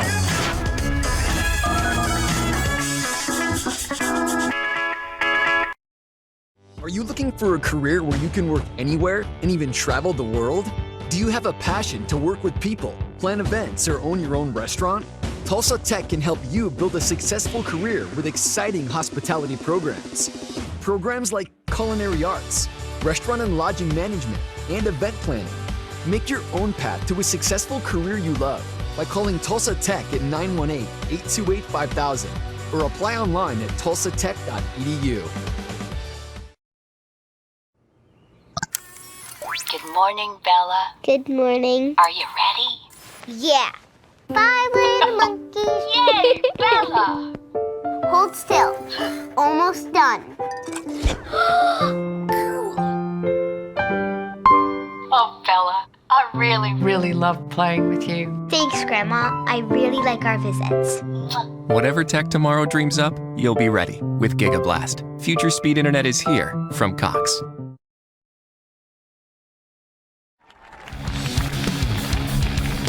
Welcome back to the Oscar Brooks Sports Complex at Blanchard, Oklahoma. It's our Oklahoma Ford Dealers game of the week. Tuttle Tigers on top of the Blanchard Lions by a score of 21-14. We're at halftime. That means it's time for your GigaBlast from Cox halftime show, and Dylan Rivera's here to run down some scores. What you got for us, Dylan? Well, next week we're broadcasting Noble and Ardmore. So Noble this week, they're playing tonight. They're playing MacArthur. Both teams 3-4 right now. That one's in the third quarter. Noble leads 24-13.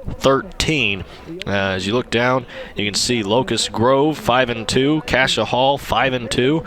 20-14 is the score. Locust Grove leads right now. That one's also in the third quarter. That one's been, it's made it late into the third quarter. One that you and I always like to talk about is Broken Arrow. Broken Arrow is playing UConn tonight, and I told you this one. I didn't think it was going to be the best game, and 49-3 is the score right now. It's not usually a good matchup when you have Tigers against Millers. It just doesn't work very well for the Millers. Very good point. And then Pauls Valley at Purcell. We broadcasted a Pauls Valley game right at the beginning of the year, and they are 5-2. They've only got 13 points on the board, though, and Purcell has 29, and that one just started the fourth quarter. All right, there's a look at some of the scores across the state. Of course, there's a lot of football games that will be played tomorrow night, and we might take a look and see what some of the best matchups are for tomorrow as well. It is kind of the fall break situation, so more games on Thursday than usual this week as opposed to many other weeks. Our halftime score here, Tuttle Tigers on top of the Blanchard Lions. They lead it by a score of 21-14 here on your Oklahoma Ford Dealers Game of the Week. We'll take a timeout. We'll be right back. Look, if you're not the lead dog, the scenery never changes. That's why this is the view for every other full-size pickup. And this year, it's deja vu all over again. Because only the Ford F-150 gives you best-in-class torque, best-in-class payload, and you got it, baby, best-in-class towing. This is the big dog.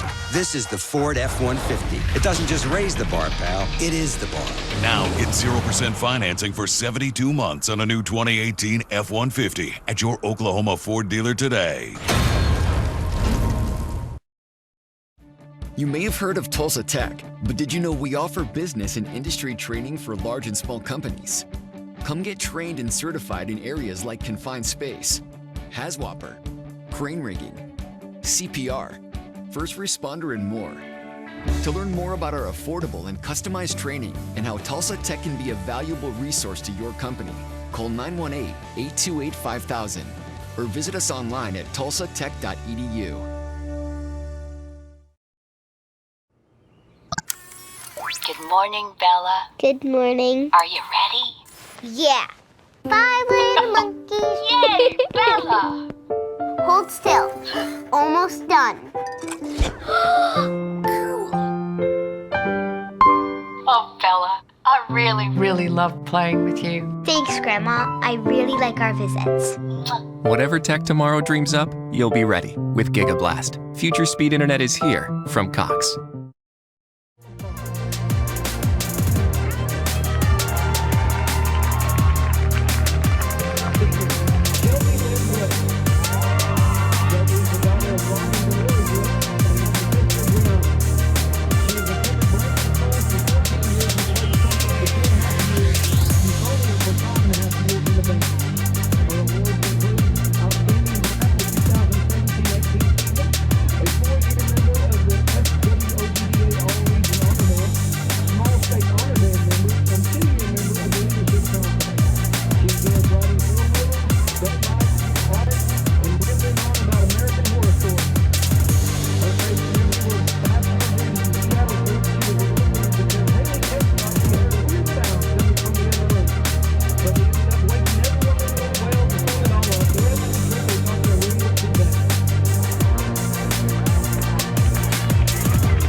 every film received and attempts to be positive at all times. His future plans include going to college to get a degree in journalism and go out and change the world using ingenuity, comedy, and a little smooth jazz.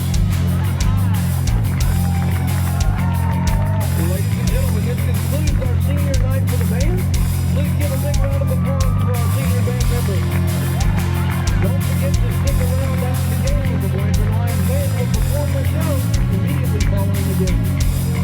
Now, if you would please stand and join the seniors as they play their fight song for the last time on their home field during the regular season.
not the lead dog, the scenery never changes. That's why this is the view for every other full-size pickup. And this year, it's deja vu all over again. Because only the Ford F-150 gives you best-in-class torque, best-in-class payload, and you got it, baby, best-in-class towing. This is the big dog. This is the Ford F-150. It doesn't just raise the bar, pal. It is the bar. Now get 0% financing for 72 months on a new 2018 F-150 at your Oklahoma Ford dealer today.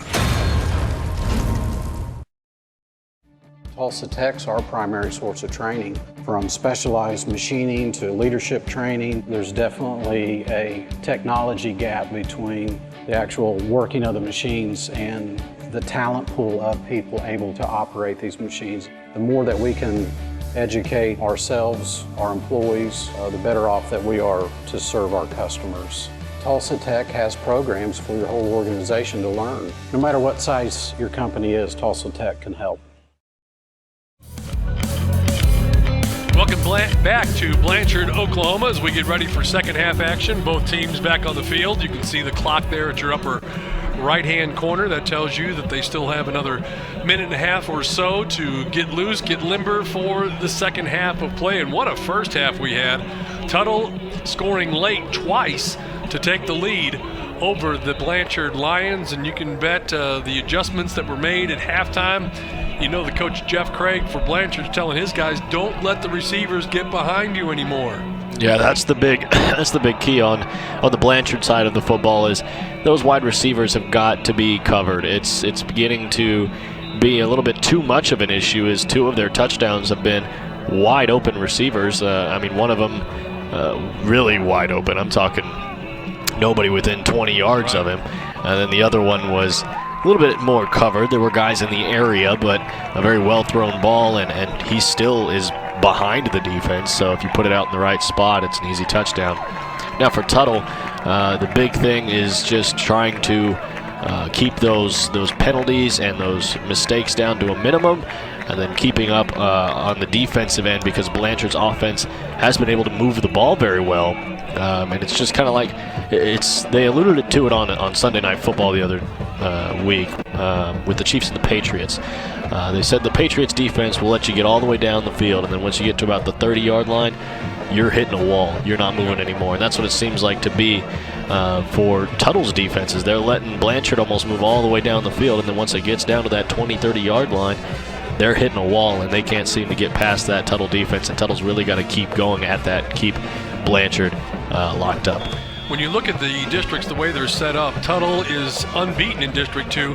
If Blanchard were to lose this game, that would be their second district loss, and then you become in danger of having to play the top two seeds in District 1. One of those, the Cache Bulldogs, and they were featured earlier this week on nationally. Yeah, on that same Sunday Night Football game, Cache High School running back Arthur McDonald was featured. I want to say it was just like coming back from halftime or a commercial break, and I mean, you saw that run. It was a spectacular run. It was.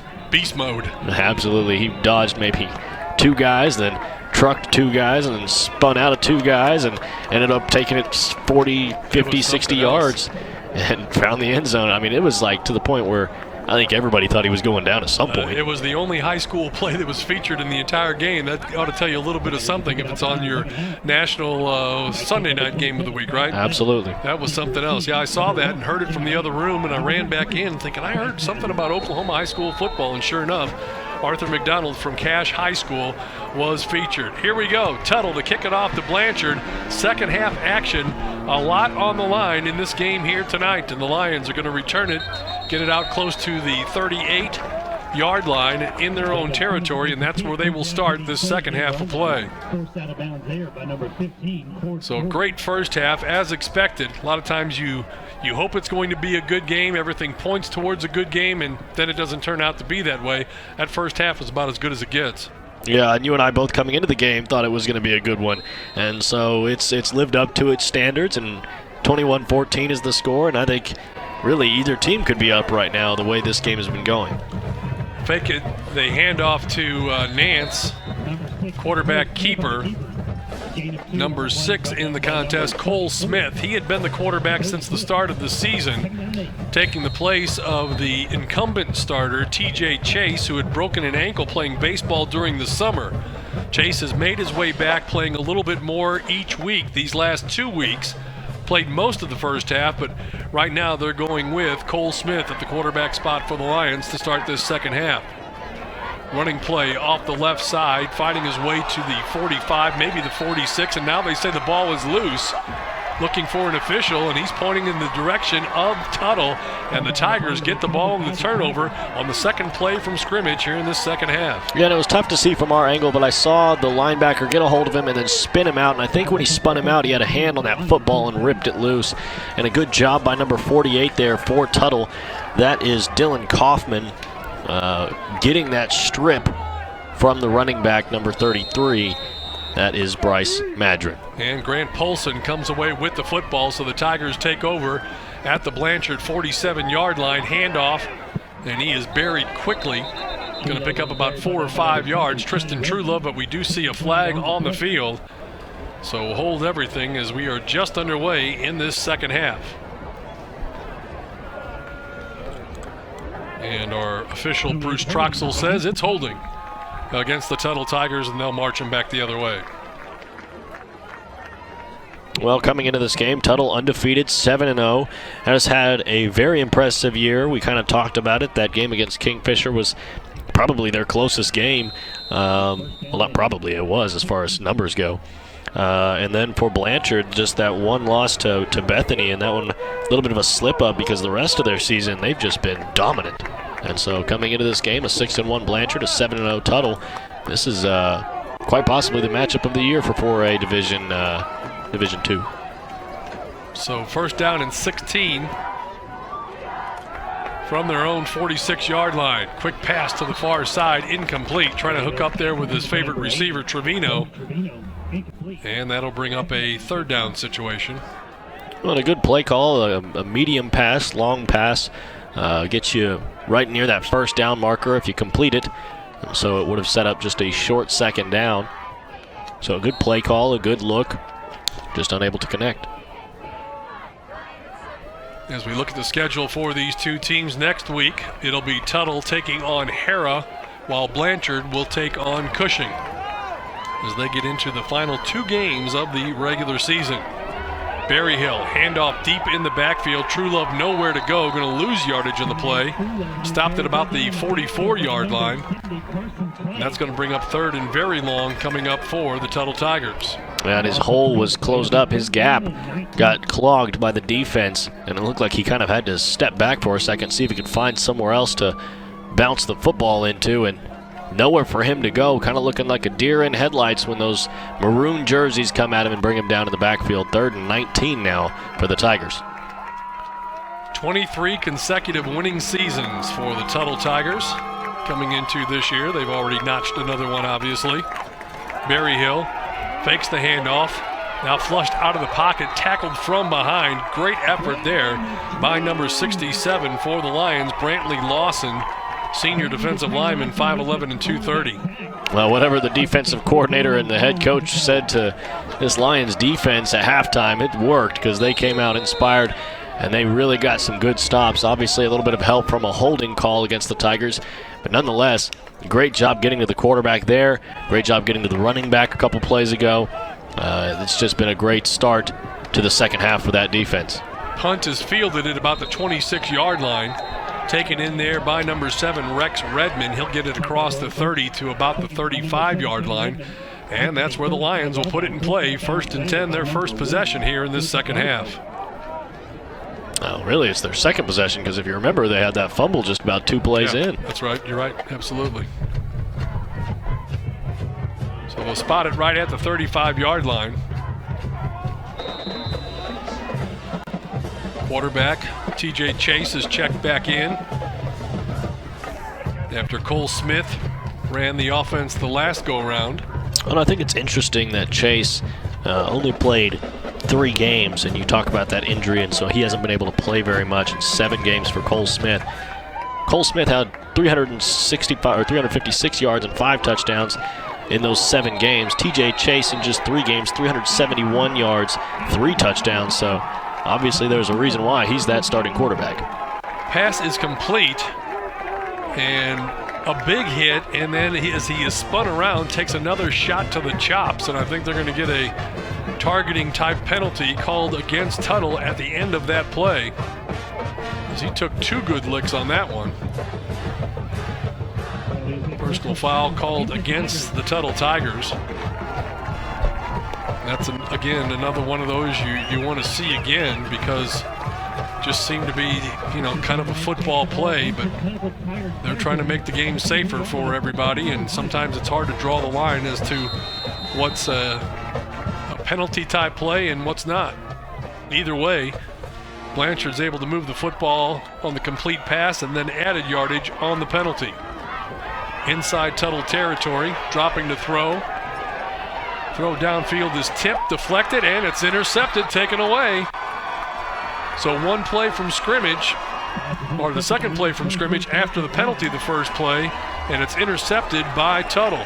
Parker Ross is having himself a ball game. How about 2 touchdowns, and now right here, an interception. He does a good job of just sticking that hand up in the air, getting it tipped, and then ended up picking it off from that tipped pass. A great job from Ross. And man, he's just been all over the field today for those Tuttle Tigers. So the Tigers come out again, and they'll have it from their own 19-yard line, 1st and 10. Neither team really able to get the offense going here, as we've seen a lot of turnovers the last several possessions. Handoff, Truelove breaks it into the secondary. Truelove across the 40. Finally brought down from behind, it's Jamie Nance, and only the speed of Nance prevents that from going further. That's going to get across midfield, and they're going to say inside the 45 to about the 44-yard line. Big gain of the play for the Tigers. Well, and if Nance hadn't caught up to him, I don't know that he would have been brought down. He was taking off, and there was only one man back there. Obviously, Nance coming up from behind him. Number 11, the only one in front of him, and he had a lead blocker, so he probably could have taken that one to the house had it not been for Nance from behind.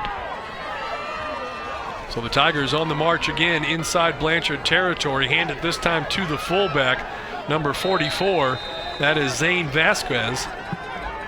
And he'll get about 5 yards on the carry and get it down to about the 39. Number 70, Carson Clay, and number 30, Diego Ortega. So the Tigers forcing turnovers, but to this point have not been able to translate that into any points.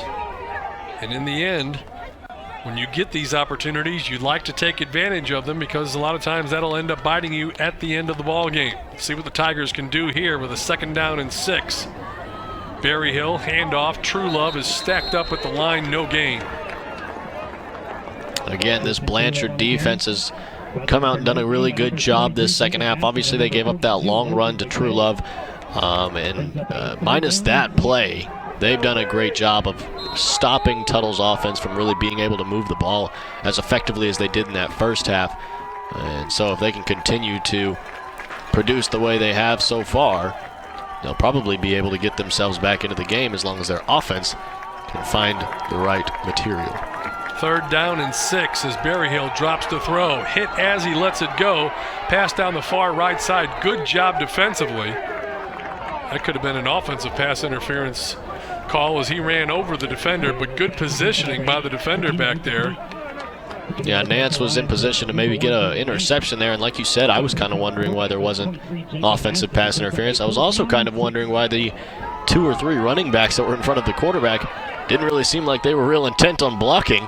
It looked like one of the linebackers or defensive linemen was back at the quarterback's face pretty quickly, and nonetheless, he gets the pass off, and I think Nance could have very easily come up with an interception, but a little bit of push from behind by the wide receiver. 4th and 6 as Tuttle punts it away. They've had good success on their punts. And that one's going to be downed inside the 20-yard line at about the 18, and that's where the Lions will put it in play. 1st and 10. No scoring so far in this 3rd quarter. The score remains as it was at halftime, 21-14, Tuttle on top. Both teams come out and make a couple of mistakes. We've seen turnovers for both sides, and we'll see if Blanchard can find what it takes to find the end zone, because nobody's been able to do it so far here in this second half. Obviously, they've got to take care of the football, but other than that, they've been doing a good job of moving down the field for the most part in this game. So the Lions have it 1st and 10, 7:14 left to go here. We're in the third quarter. Handoff. Madron breaks one tackle, then spins out. He's got first down yardage and then some. Out across the sidelines, and flags come flying from every which direction as they felt the hit came a little bit late, and that'll add on to the end of that run.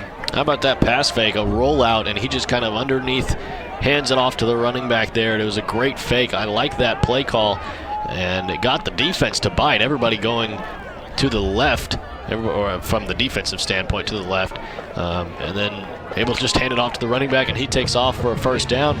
Late hit will add even more yardage onto it. So they spot the ball for the moment at the 49-yard line in Blanchard territory. New set of downs, 1st and 10.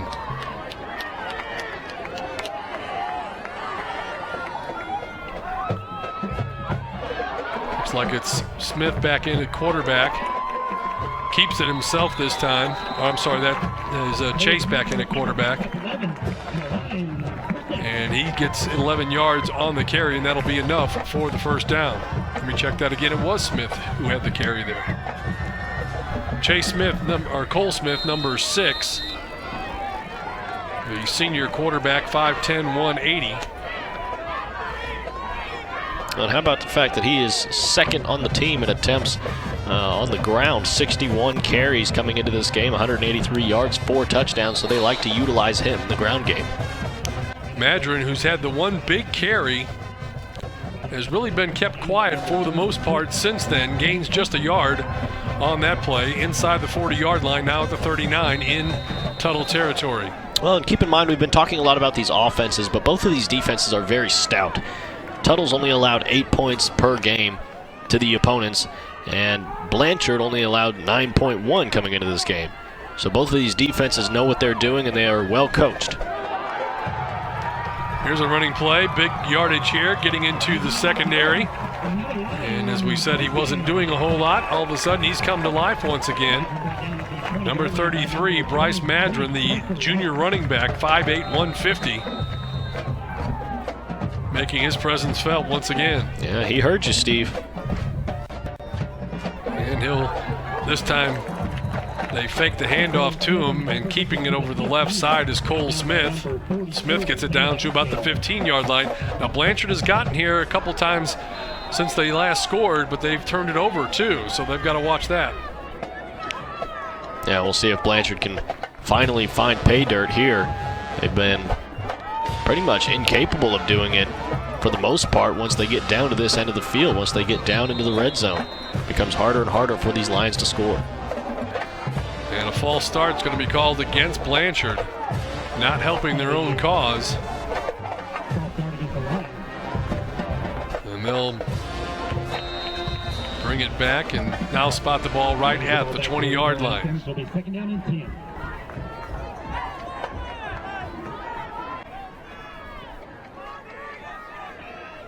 Lions look to the sideline, get the play call. Cole Smith in at quarterback. Madron off to his right. Smith keeps it straight ahead. Gets some good gain all the way down to about the 11-yard line. And the Blanchard Lions knocking on the door. Yeah, and Tuttle's going to have to do a better job of bringing that quarterback down when he decides to run up the gut. As I said, you know, Cole Smith is not somebody that they really like to throw the football with. In his 7 games, only 42 attempts. That averages out to 6 throws per game. So he is definitely utilized more as a running quarterback. Smith to Madron inside the 5-yard line, fighting his way, still on his feet, all the way down to about the 2-yard line. And that'll give the Blanchard Lions a new set of downs. Well, Madron's only listed at 5'8" and 150, but sure does play bigger than that, I can tell you that much. He's a strong runner, and that 150 is probably all muscle. So 1st and goal from the 2-yard line now as the Blanchard Lions look to get what they hope to be the tying touchdown. Fans looking on from the packed house. Handoff, Madron up inside, and that looked easy as they ran it up the middle once again. Good job by the offensive line up front. And we're just an extra point away from being all tied up again. An easy walk into the end zone. The offensive line does a good job of creating a hole up front. And that defense doesn't cover the right gap, it looks like. He's able to just waltz in for an easy 6 points, and we have possibly a tie ball game if he's able to also convert the PAT. Snap is back, ball is down, kick is on the way, it is up, and it is good. There is a flag, so hold on. A flag was thrown right there at the end. Blanchard still leaving the field as though it's going to be good, and maybe it'll be enforced on the ensuing kickoff. That's the way they're treating it. We'll treat it the same. All tied, 21 apiece with 4:15 left to go here in the third quarter on your Oklahoma Ford Dealers Game of the Week. Look, if you're not the lead dog, the scenery never changes. That's why this is the view for every other full-size pickup. And this year, it's deja vu all over again. Because only the Ford F-150 gives you best-in-class torque, best-in-class payload, and you got it, baby, best-in-class towing. This is the big dog. This is the Ford F-150. It doesn't just raise the bar, pal. It is the bar. Now get 0% financing for 72 months on a new 2018 F-150 at your Oklahoma Ford dealer today.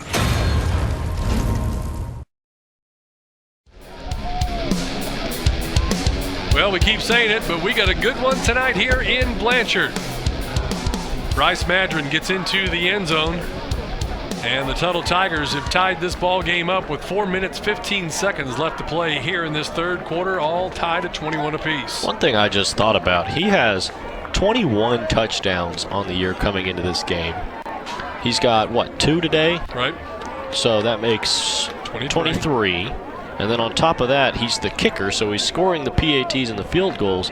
If he's not up there with the top scorers in Tuttle football history by the end of this, by the end of his high school career, I mean, I'd be shocked. Yeah, he's getting it done, no doubt about that. From the running it in and catching pass side of things to the extra point, personal foul is enforced on the kickoff, and so they just kick it out of the end zone, and that means that Tuttle has no opportunity to return it, and they'll start the ball at their own 20, 1st and 10. Well, in that case, I think I would almost just shoot to kick it around that 10-yard line, because you're already at what? It was like the 50 or 40-yard line. Right. Your defense is going to be there very quickly. Your special teams unit is going to be on the football quickly, and so you have a chance to pin them down near that 5, 10, 15, 20-yard line. Maybe make a hit instead of just kicking it into the back of the end zone. Or even just trying a deep onside kick. Here is Berryhill with the handoff right side. And the Blanchard defense has stiffened up, it seems, as though they're getting things figured out. As we say that, though, keep in mind that they have been beat in the secondary deep several times this evening. Got to watch out for that. That's what I was going to say, is they've done a great job so far, but I haven't seen Berryhill really chuck that deep ball yet, and that's where Blanchard's really been getting beat. Berryhill takes the snap, fakes the handoff, and that's where he's going. Downfield deep, got a receiver, and just missed. Intended out there for number 18, Jace Tiderman. It'll come up slow, but I couldn't really tell if that was more of a bad placement of the ball or just a bad placement by the receiver not getting there in time, but looks like the ball was just a little bit too far out in front. Would have taken quite a bit for him to catch that ball, so I'm going to say that one is on Berryhill, and he's got to bring that one back a little bit, maybe just by a foot at the most, and he has a long reception there and a long pass attempt completed. 3rd and 10, going up top and deep once again. Going for Tiderman, and it's intercepted. Nance is back there and takes it away. He's dangerous, as you know, with the football in his hands. Inside the 40, inside the 30. Knocked out of bounds at about the 26. Flags come in at the end of the play. And we'll have to wait and see what that call is going to be. Coach Jeff Craig is not happy, and that tells you it's going to be against Blanchard at the end. I think it might actually be a sideline warning, I think, right, because it looked like one of the refs came up and he was holding his knee. So I think he was running down the sideline and ended up getting tripped up by some of the Lions on the sideline, and that's why Coach Craig is upset. You can see if he ran past him already, and you're on the sidelines, you want to get out there and see where it ends up, and then if the lineman ends up tripping over that, then you've got problems, no question. So they're talking to Coach Craig about the flag and what's going to happen in the aftermath. And he is not a happy coach, I promise you that.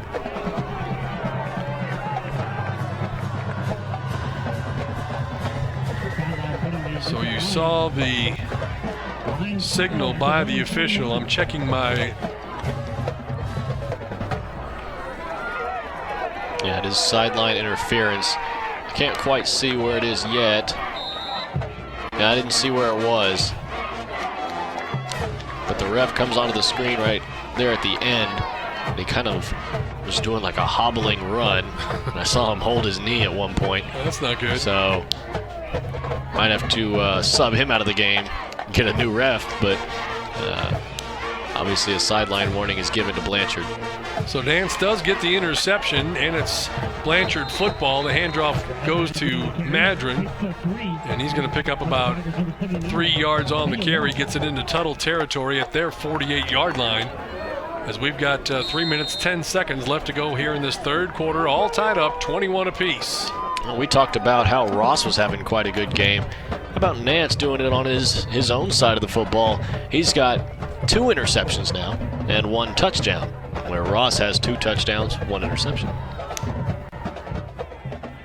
Yeah, you always wonder how somebody like that gets recruited out of state by, big league teams, although Nebraska is 0-6 on the season. There's a pass to the right side, incomplete. Trying to find a wide receiver down there. But Nance, as we said, I talked to Coach Craig today. I asked him if he was still firm on that commitment. He said he tells me that he's still going to Nebraska, but as you mentioned earlier, and we talked about some in that first half, Notre Dame is still in the picture. OSU is kind of looking at him still, and a lot of times guys in that situation, if those big schools get somebody else from a different part of the country that they are wanting, that's just kind of a backup safety type player that they would go to later on perhaps. But you can see that Nance has all the talent in the world. Here's Madron on a carry. He's going to get out to about the 37-yard line in Tuttle territory. Yeah, absolutely. And I was looking at all the schools that had been recruiting him and looking at him. Some of them include Kansas State and Tulsa, and we mentioned OSU, OU, Notre Dame, Baylor. Arkansas State was looking at him. A lot of different schools, and he ended up coming out with 12 offers. I remember he also had Toledo looking at him. Toledo offered him, so he could have gone all the way out to Ohio and been a rocket, but he is a Cornhusker for now, and we'll see if he stays hard on that commitment. He gets the handoff on the end around. The jet sweep will get him down to about the 29-yard line, about 2-3 yards shy of the necessary yardage for the first down. So if you're watching, you're thinking, well, how come OU hasn't offered? OU seems to be pretty well stockpiled at that position, don't they? Yeah, they are very talented in those wide receiver and cornerback positions, and they're always pulling in big names. I mean, for one, they brought in this past year Brendan Radley-Hiles, who was, I believe, 18th in the nation in defensive backs. So, or maybe even total, I don't remember, but he was up there for sure. And he's been a good addition to that defense. And so a player like Nance, not to say that he wouldn't fit with that mold or fit with OU. It's just it seems like maybe a better position for him to go somewhere like a Nebraska or a Kansas State or a Baylor, somewhere that isn't that top school. And doesn't have that many players that, if he does choose to go to a state school, it would appear that, he might not see the playing field for the first year or two. You go to some place where Nebraska is 0-6, you might get to play right away. We got a timeout on the field. We're going to take one ourselves. Tie ball game here tonight. Tuttle and Blanchard, 21 apiece on your Oklahoma Ford Dealers Game of the Week. When weather causes the power to go out, you can be left in the dark. Keep your lights on and your furnace running thanks to a new whole home generator installed by Airco. And right now, save big on a new Kohler system. Call Airco Service today. The company you know. It's that time of year to get your furnace checked. That's right, and our trouble-free guarantee makes it easy. If your furnace breaks down this season, this tune-up's on us, so call Airco Service today. The company you know.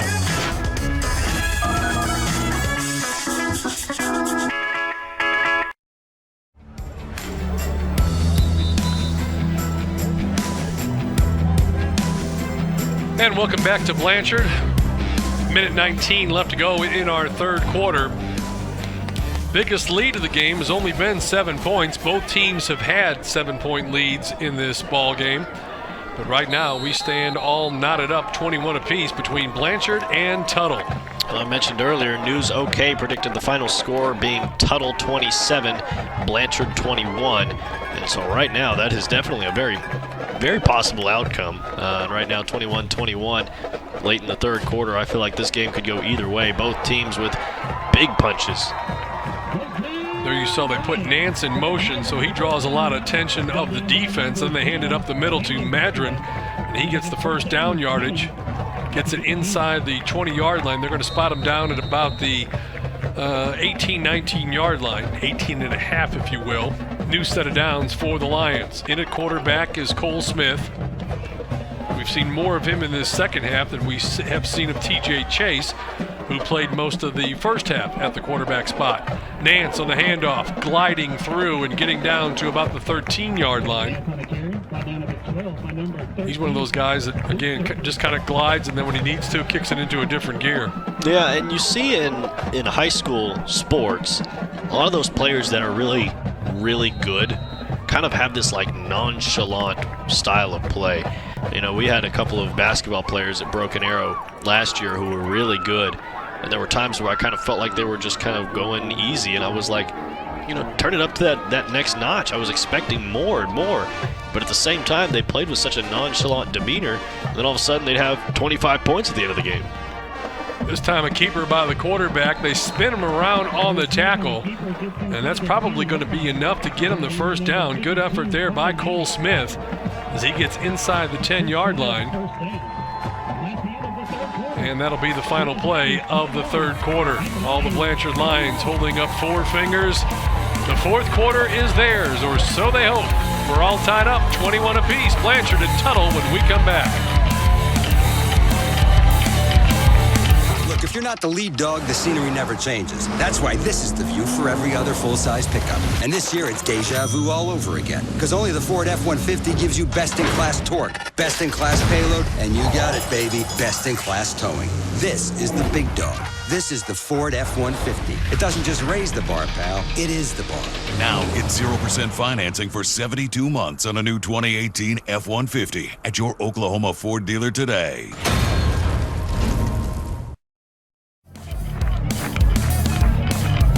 Welcome back to your Oklahoma Ford Dealers Game of the Week. There you get a look at the District 4A Division II standings.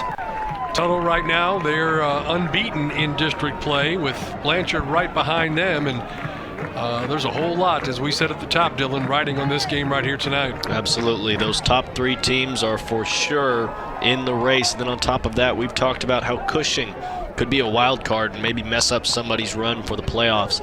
But for sure, it could be very interesting. Somebody that's much better at math would figure out who is going to make those playoff spots if Blanchard wins. Whereas if Tuttle wins, it's almost a guarantee that Tuttle will walk away as the division champions. And so we'll see what happens here today. This fourth quarter is really going to decide a lot for this division. As we said, Tuttle finishes up by playing Hara and Cushing. Don't see much of a problem there for Tuttle to end up winning out.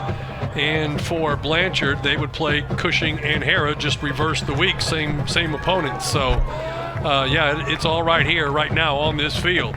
Madron in as the Wildcat quarterback, and a great defensive play coming up and making that for Tuttle, number 48. That is Dylan Kaufman, senior, making a big play.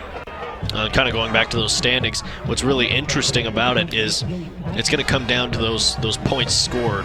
Obviously, that 15 plus 15 margin that you like to talk about and we like to mention, it comes into play. But at the same time, we've talked about how both of these offenses are very effective, but points for Blanchard is ahead. And so if they're able to pull out the win tonight, they would, I believe, probably take that top spot. If it ends up in a three-way tie, that's the way they would play it. You get a plus or minus 15 max, so they've maxed out in all 4 of their wins with a plus 60. Blanchard, in their 3 wins and a loss, is a plus 34. Bethany is a plus 26, and Cushing still in the fight. Cushing is probably going to get a playoff spot. They'll just have to go and play the top team in District 1. So that's what that plus minus means. And as I mentioned in the explanation a couple of years ago, they didn't max it at 15 points. So there was a lot of teams that were winning and winning big that thought, well, we'll just go ahead and score 3 more touchdowns and make the final 70-21 and get 49 points in that situation. And so they decided, that's not such a good idea. Let's put a cap on that at 15. You can gain 15, you can lose 15, but that's the most. In the middle of that huddle right there with the headset on, that's Jeff Craig with his left hand up. He's the head coach for the Blanchard Lions as he tries to get the most out of his squad as we're just underway here in this 4th quarter.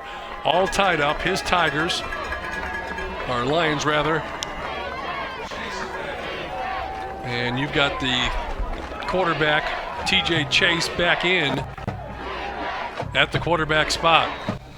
I think this 4th quarter is going to be a battle of wills. We're going to see who wants this win more, because right now these teams are playing even as far as the numbers and the field play goes, so it's going to come down to what's inside each player.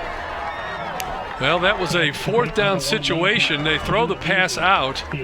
Nance catches it, but he lost his footing. Either way, it didn't look like he was going to get enough for the first down, so they'll turn it over on downs. And Tuttle holds defensively, and that means that the Blanchard Lions will have to get a job done on defense now. Well, it isn't the first time we've seen somebody slip on this field today. It isn't the second time we've seen somebody slip on this field. It's probably the 5th or 6th time we've seen somebody fall down, and not really any explanation as to why. So this turf, this grass field is going to, I guess, be a big part of this game as players are falling all over the place. Camden Perryman with the reception there for Tuttle. Nice pickup, get it out to about the 29-yard line, brings up 2nd and short. 4th quarter action, tie ball game, long way to go, still 10:40 to play. Blanchard's done a good job really keeping Carson Berryhill in check. He's not had the big game like he's had most games all season long, but he could come up big in the 4th quarter. Good job defensively. Team defense there. 1 hit, then 2, and then 3 and 4.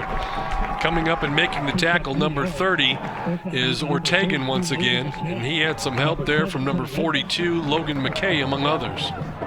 Yeah, in that game against Bethany a couple of weeks ago, you talked about how Berryhill has had some really big games. He accounted for 24 of Tuttle's 30 points and won News OK's Player of the Week. So he did a really good job, and that was against Bethany, the team that beat Blanchard. And so, I mean, it just kind of speaks to how talented Berryhill really is.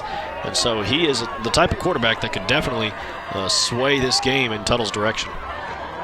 They pull the left guard and tackle, open up a big hole, and an easy hole to run through for good yardage there. On the carry once again is Tristan Truelove. Carson Berryhill, if you don't know, in wrestling is also quite good. He was the state runner-up last year. He was state champion the year before as a sophomore. In his freshman year, he was a high school state semifinalist, and he was the Brute Junior High All-State champion. So that's kind of, you like your quarterback to be a tough guy. He is certainly that. Absolutely. He's not just a football player, but also a very talented wrestler. Here's a running play as they give it to Truelove. Truelove on a carry, gain of 3. And he's going to get out to about the 43-yard line. Tuttle Tigers with the football. Number 2 ranked team in the state.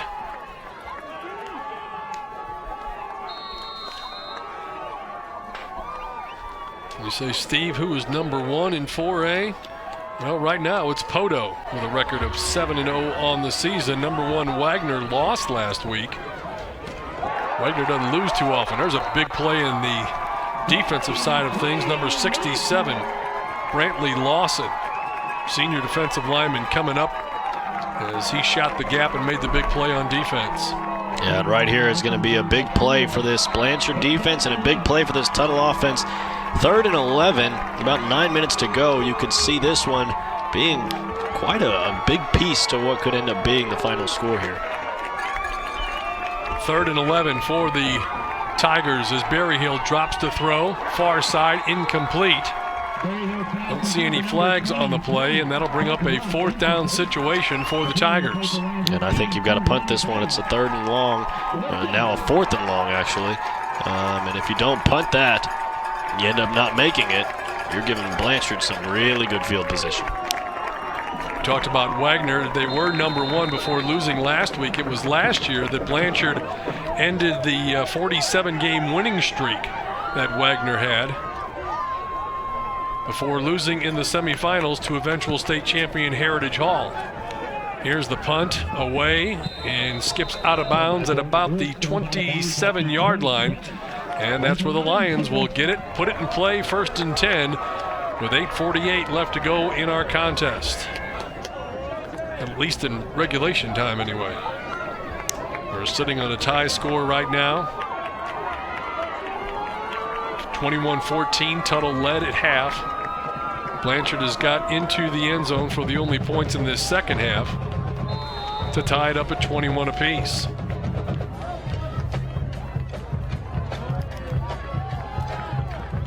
Lions look to the sideline.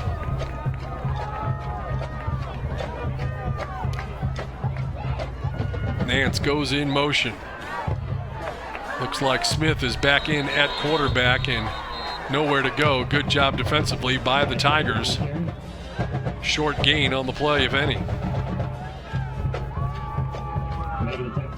And if this game does go to overtime, I think it would just make for 5 more minutes of interesting football, because this game has been pretty much deadlocked. These teams are about as even as you can get. Talent at the wide receiver position, talented quarterbacks, running backs that'll get you good yardage, offensive line that'll create, defenses that'll get you stops. So, I mean, these both teams are built very well, and that's why you see those 6-1 and 7-0 records.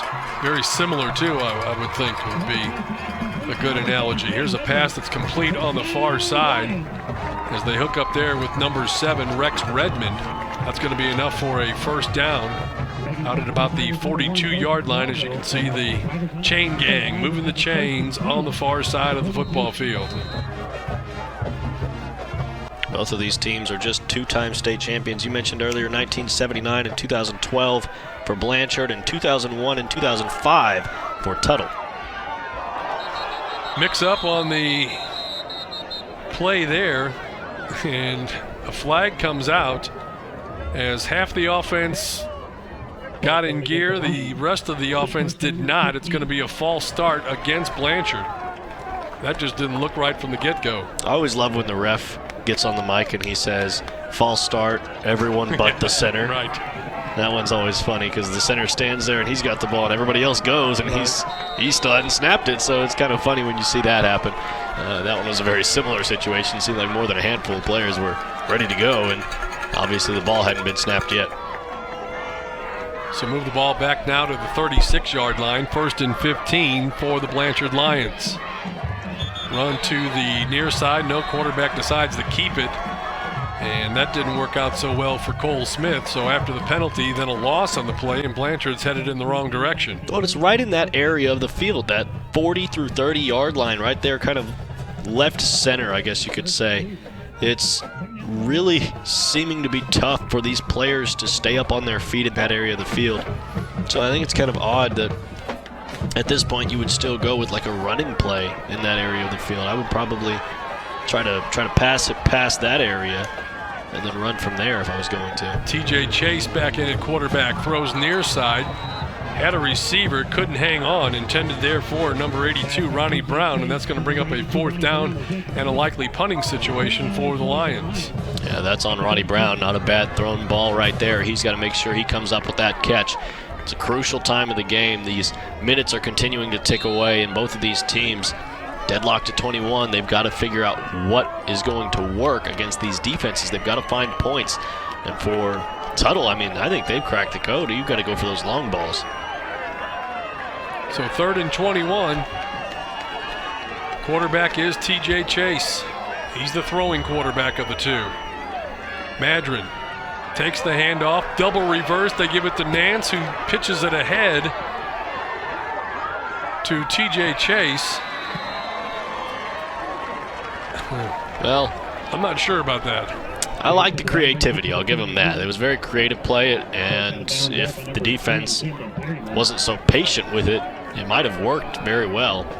But there was a backside linebacker, I think it was. I think that was the one that ended up making the play. Number 10 was kind of just waiting on the quarterback to come back around, waiting on that ball to come around to his end.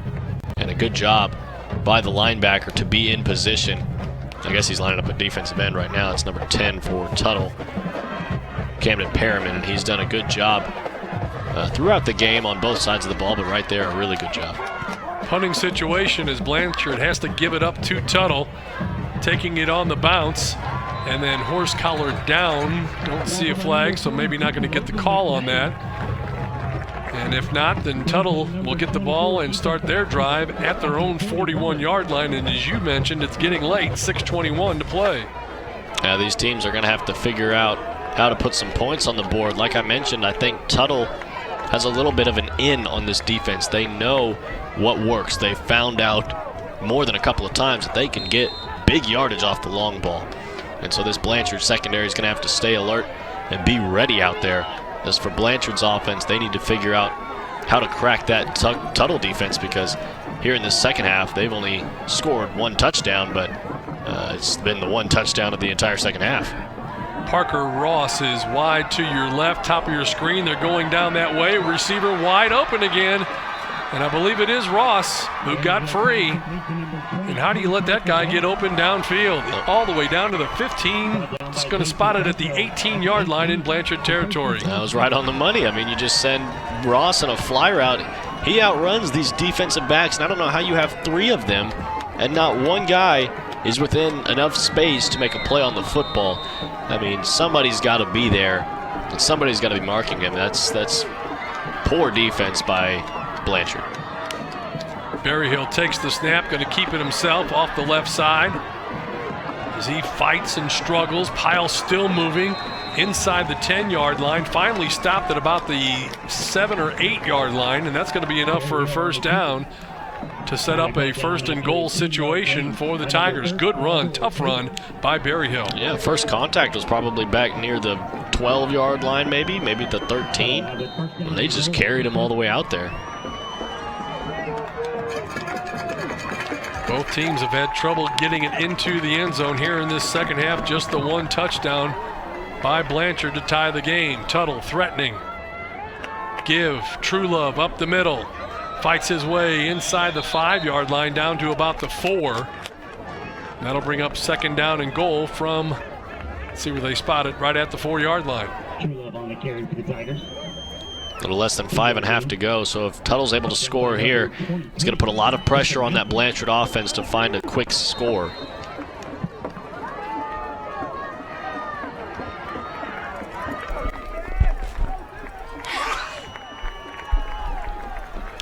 Second down and goal from the 4. Berryhill, your quarterback. Truelove in the backfield. Motion to the right. Berryhill runs it off left tackle. Berryhill gets into the end zone. Touchdown, Tigers. A great quarterback run from Berryhill, and he's been a very talented player all year long for these Tuttle Tigers. Right there, punching it in the end zone on his legs instead of his arm.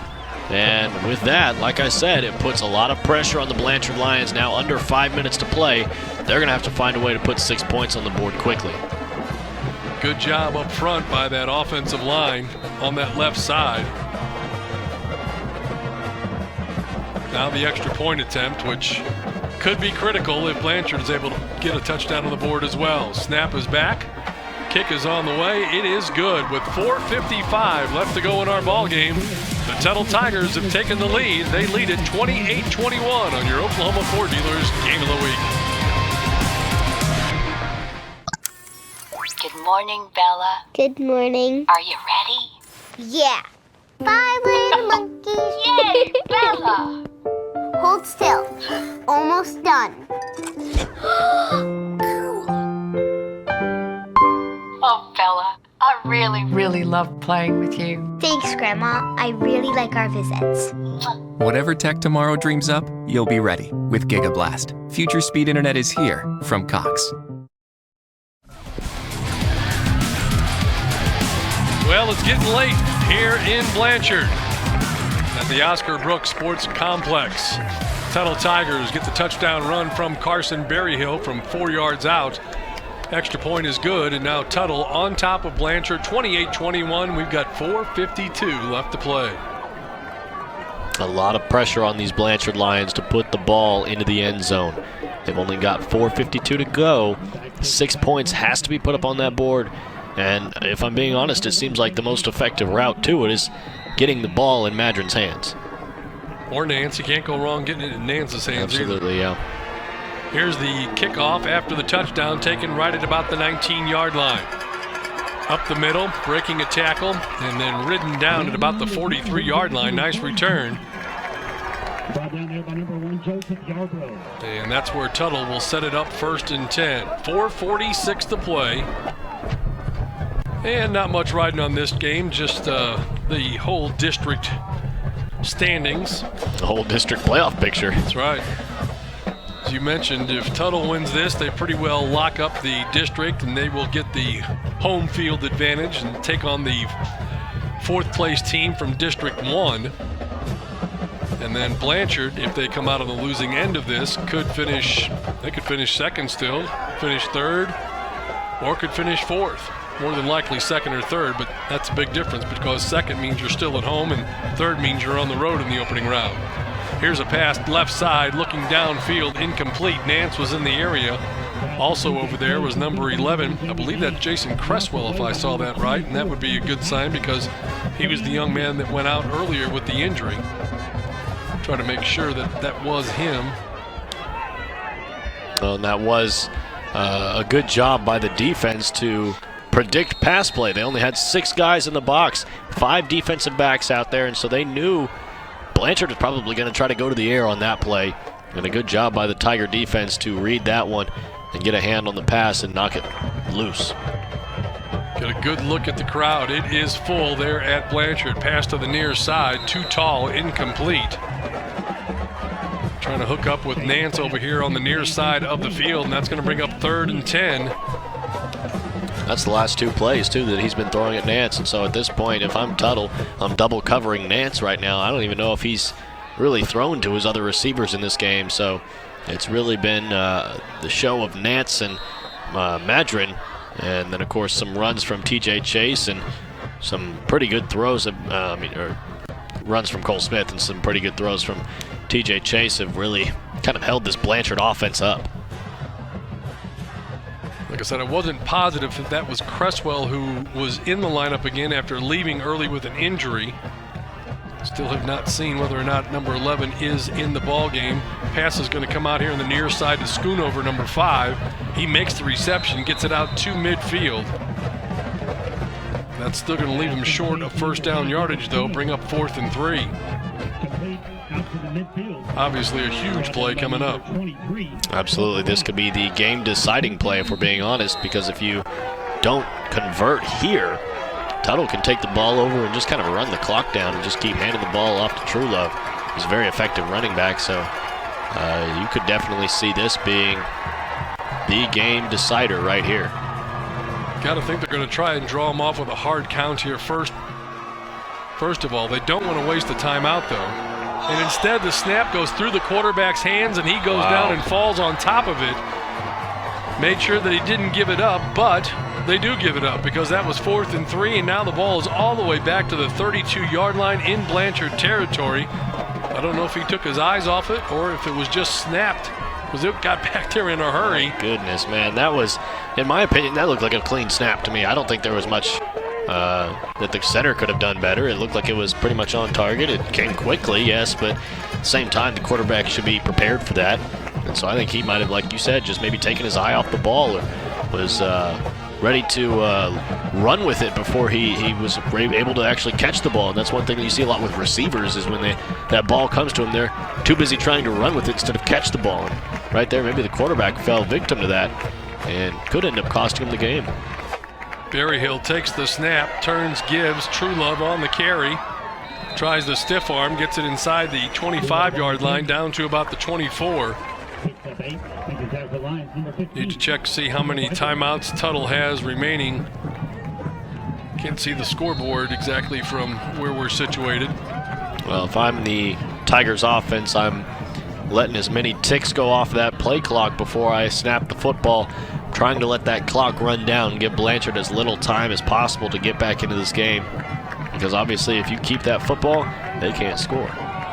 2nd down and 2. Truelove, 1st down yardage and then some. Breaks into the secondary, breaks for the end zone, and he'll score it. Tristan Truelove into the end zone for the Tuttle Tigers, and they go up by 2 scores, 34-21. Well, can you say ball game? That's another touchdown there. That one's going to bring this one to a close, 34-21. There's no way that Blanchard's going to score 2 touchdowns that quickly against this Tuttle Tiger defense, by the way this second half has been played.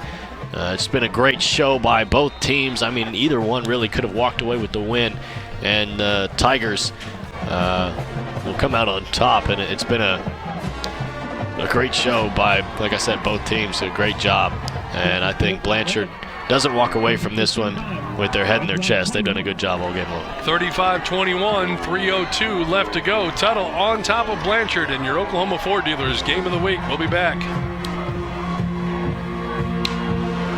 Weoki's new money certificate rates are incredible. Transfer money from another institution to a Weoki 35-month certificate and receive 3.05 APY. Yes, that's over 3%. And get a $100 cash bonus for new CD amounts of $100,000 and greater. Open your certificate with new money at Weoki and start earning incredible rates. Federally insured, rate and bonus are for new money only. Other terms and limitations apply. Contact Weoki for details.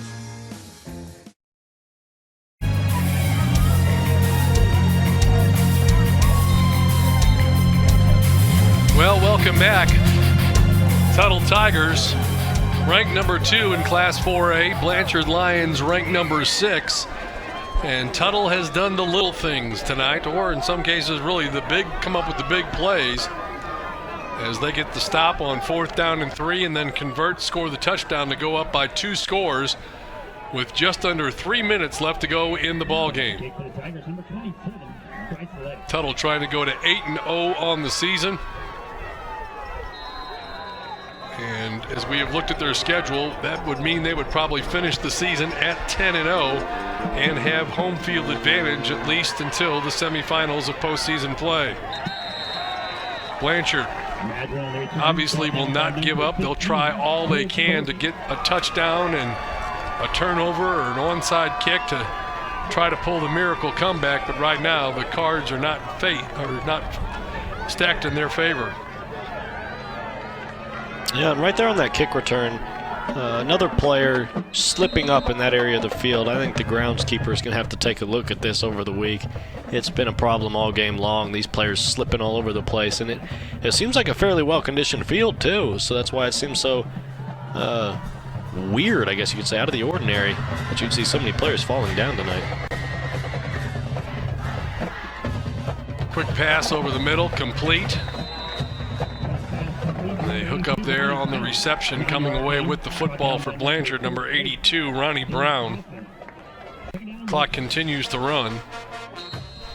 Didn't quite get 10 yards or the first down, or they would have stopped the clock. Dropping back, TJ Chase throws, pass is complete. Lots of running room out there for Madron, who wisely angles toward the sideline, gets inside the 40-yard line. Down at about the 39, stops the clock, 2:27 left to play. Well, and I don't think that the Blanchard Lions are going to give up, but at the same time, I get this feeling that it just seems like they're deflated. There's not as much of a drive as there was just a couple of possessions ago, and now it seems like they kind of lost their luster. And here you see a sack in the backfield, 44 on the hit. Coming up, making the play there, Vasquez again. He's played a good game defensively. Blanchard looking to the sidelines. Frustrating senior night, home ball game, full house. Just not able to get it done. tonight against a very talented Tuttle team. Smith throws the little wide receiver pass out there to Madron. He's right around the first down marker, perhaps a bit shy. We're going to spot him right at the 40-yard line. Needs to get to the 39, so still a yard shy. Did not get out of bounds. Yeah, they were so far back there. That wasn't even the first down marker. That was the line of scrimmage, yeah. Pass over the middle, sneaks it in there to Nance. Nice pass. Caught, still shy of the first down yardage.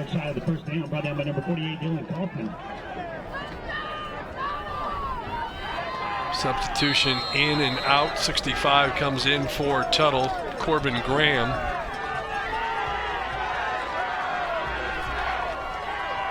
Lions still battling out of the backfield. Madron again. Tuttle will give him that. As we are right at 1 minute left to go in the ball game, but the Lions trail by 2 touchdowns. Yeah, and after that failed snap, it felt like the air was just let out of Blanchard. And so, I guess he didn't get to the first down marker. He so didn't it'll get to the first down marker. Tuttle football with a minute to go, and I'd imagine it'll just be victory formation from here, Steve. Well, obviously not paying attention to where the down marker was. I missed the call myself, so I have to take blame as well. I just figured that he had it, treating it the way that he did. Well, it was only 3 yards till the first down marker, so I'd imagine he would have got there, but yes, he didn't. And that turns it over to Tuttle, and now that really doesn't leave much of an opportunity for Blanchard to do anything. I'm a little surprised they're even taking the snap out of the shotgun. Berry Hill has 3 guys behind him, or even with him and behind him, to make sure that nothing does go awry. It's just a very interesting victory formation. They got it in the snap, in the shotgun instead of right under center. Which, I mean, I guess it works, but at the same time, you're dropping yourself 5 yards instead of 2 or 3. Blanchard has fought hard tonight, but they are going to end up on the losing side of this. See their record fall to 6-2 on the year, while Tuttle will remain unbeaten and improve their record on the season to 8-0, and that should be the final play of our contest here this evening. The clock will run out, and Tuttle will get the victory tonight at Blanchard. Final score 35-21 on your Oklahoma Ford Dealers Game of the Week. We'll take a timeout. We'll come back and we'll wrap it all up from Blanchard right after this timeout.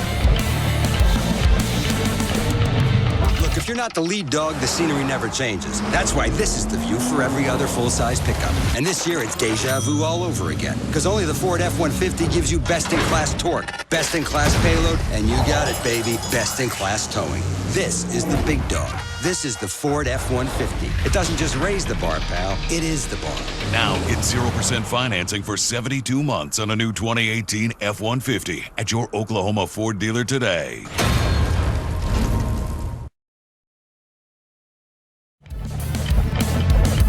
Well, there you can see the 2 teams congratulating each other. For 3.5 quarters, it was anybody's ball game, but in the end, the Tuttle Tigers get the victory tonight.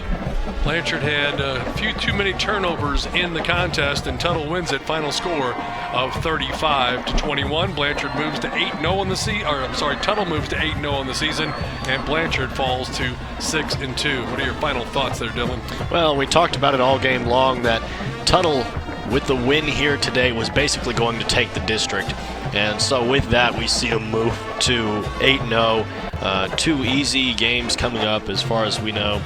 Should be easy ones. So I think at the end of the day, Tuttle came in with that undefeated record. I think they probably wanted to hold on to that. And I think on the other side of things, Blanchard, home game, senior night, 6-1.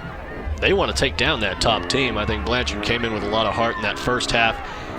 Just kind of, as I said, in that fourth quarter when it was 21-21, snap goes awry, or it was 28-21, excuse me, and then that snap goes awry. It just felt like that Blanchard team lost all of its luster. So the final again, 35-21. Let's look at some of the second half highlights. And the first thing you're going to see here, what turned out to be a problem for Blanchard in that second half, turnovers and a big fumble right here. Yeah, this was just maybe the second play from scrimmage. I mean, it was less than a minute in to the second half, and there's a fumble. And now it's Tuttle football, and I believe they went on to score off of that maybe. And then we've got more highlights here as Tuttle then is going to come up with an interception on defense. Yeah, and this one was Ross. Ross had a big game. 2 touchdowns on the offensive side of the ball and then an interception there. And that one getting his hand up there, making the stop, and then able to chase down his own tipped pass and get the interception. And then, of course, our next highlight is going to be Blanchard as they get the touchdown here. And that ties the ball game at 21 apiece. Yeah, an easy run right up the gut. Not much you can say about that one. That one's an easy one for Madron. And then a big pass play here coming up by Tuttle as they are still battling in this tie ball game. And Tuttle's able to get the pass downfield as Berryhill going up top and finding a receiver downfield, something that Tuttle was able to do all night long. Yeah, we talked about it, how it seemed like the key to Tuttle's offense finding points was going to be that long ball.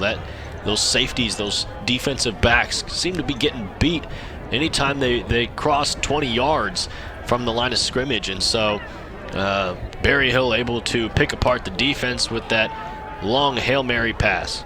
And then Tuttle would go on from there and get into the end zone as they throw the TD pass, or actually it's Berryhill on the run. Yeah, that's the one thing that's kind of interesting is Berryhill usually picks up those TDs through the pass. And right there on the ground, he'll take that one himself and put 6 points on the board for the Tigers. And then Tuttle puts it away with the final touchdown to make it 35-21, our final score. Yeah, and this one I think was the final straw right there. It walks into the end zone, and that one was the game ender as Tuttle took the lead 34-21 right there. Tristan Truelove with the touchdown as the Tuttle Tigers win it. As we said, they moved to 8-0 on the season. They were ranked number 2 going in, so they'll stay there unless, of course, Poto were to lose this weekend. For the Blanchard Lions, they came in ranked number 6. They fall to 6-2 on the season. A reminder, next week, we'll be bringing you the action in Class 5A as it will be number 2 Ardmore traveling to play at Noble. And at this time of the season, everything has playoff implications. For my partner, Dylan Rivera, for the Mark Jeffries crew, I'm Steve Marshall. We will see you next week, everybody. Thanks for joining us on your Oklahoma Ford Dealers Game of the Week.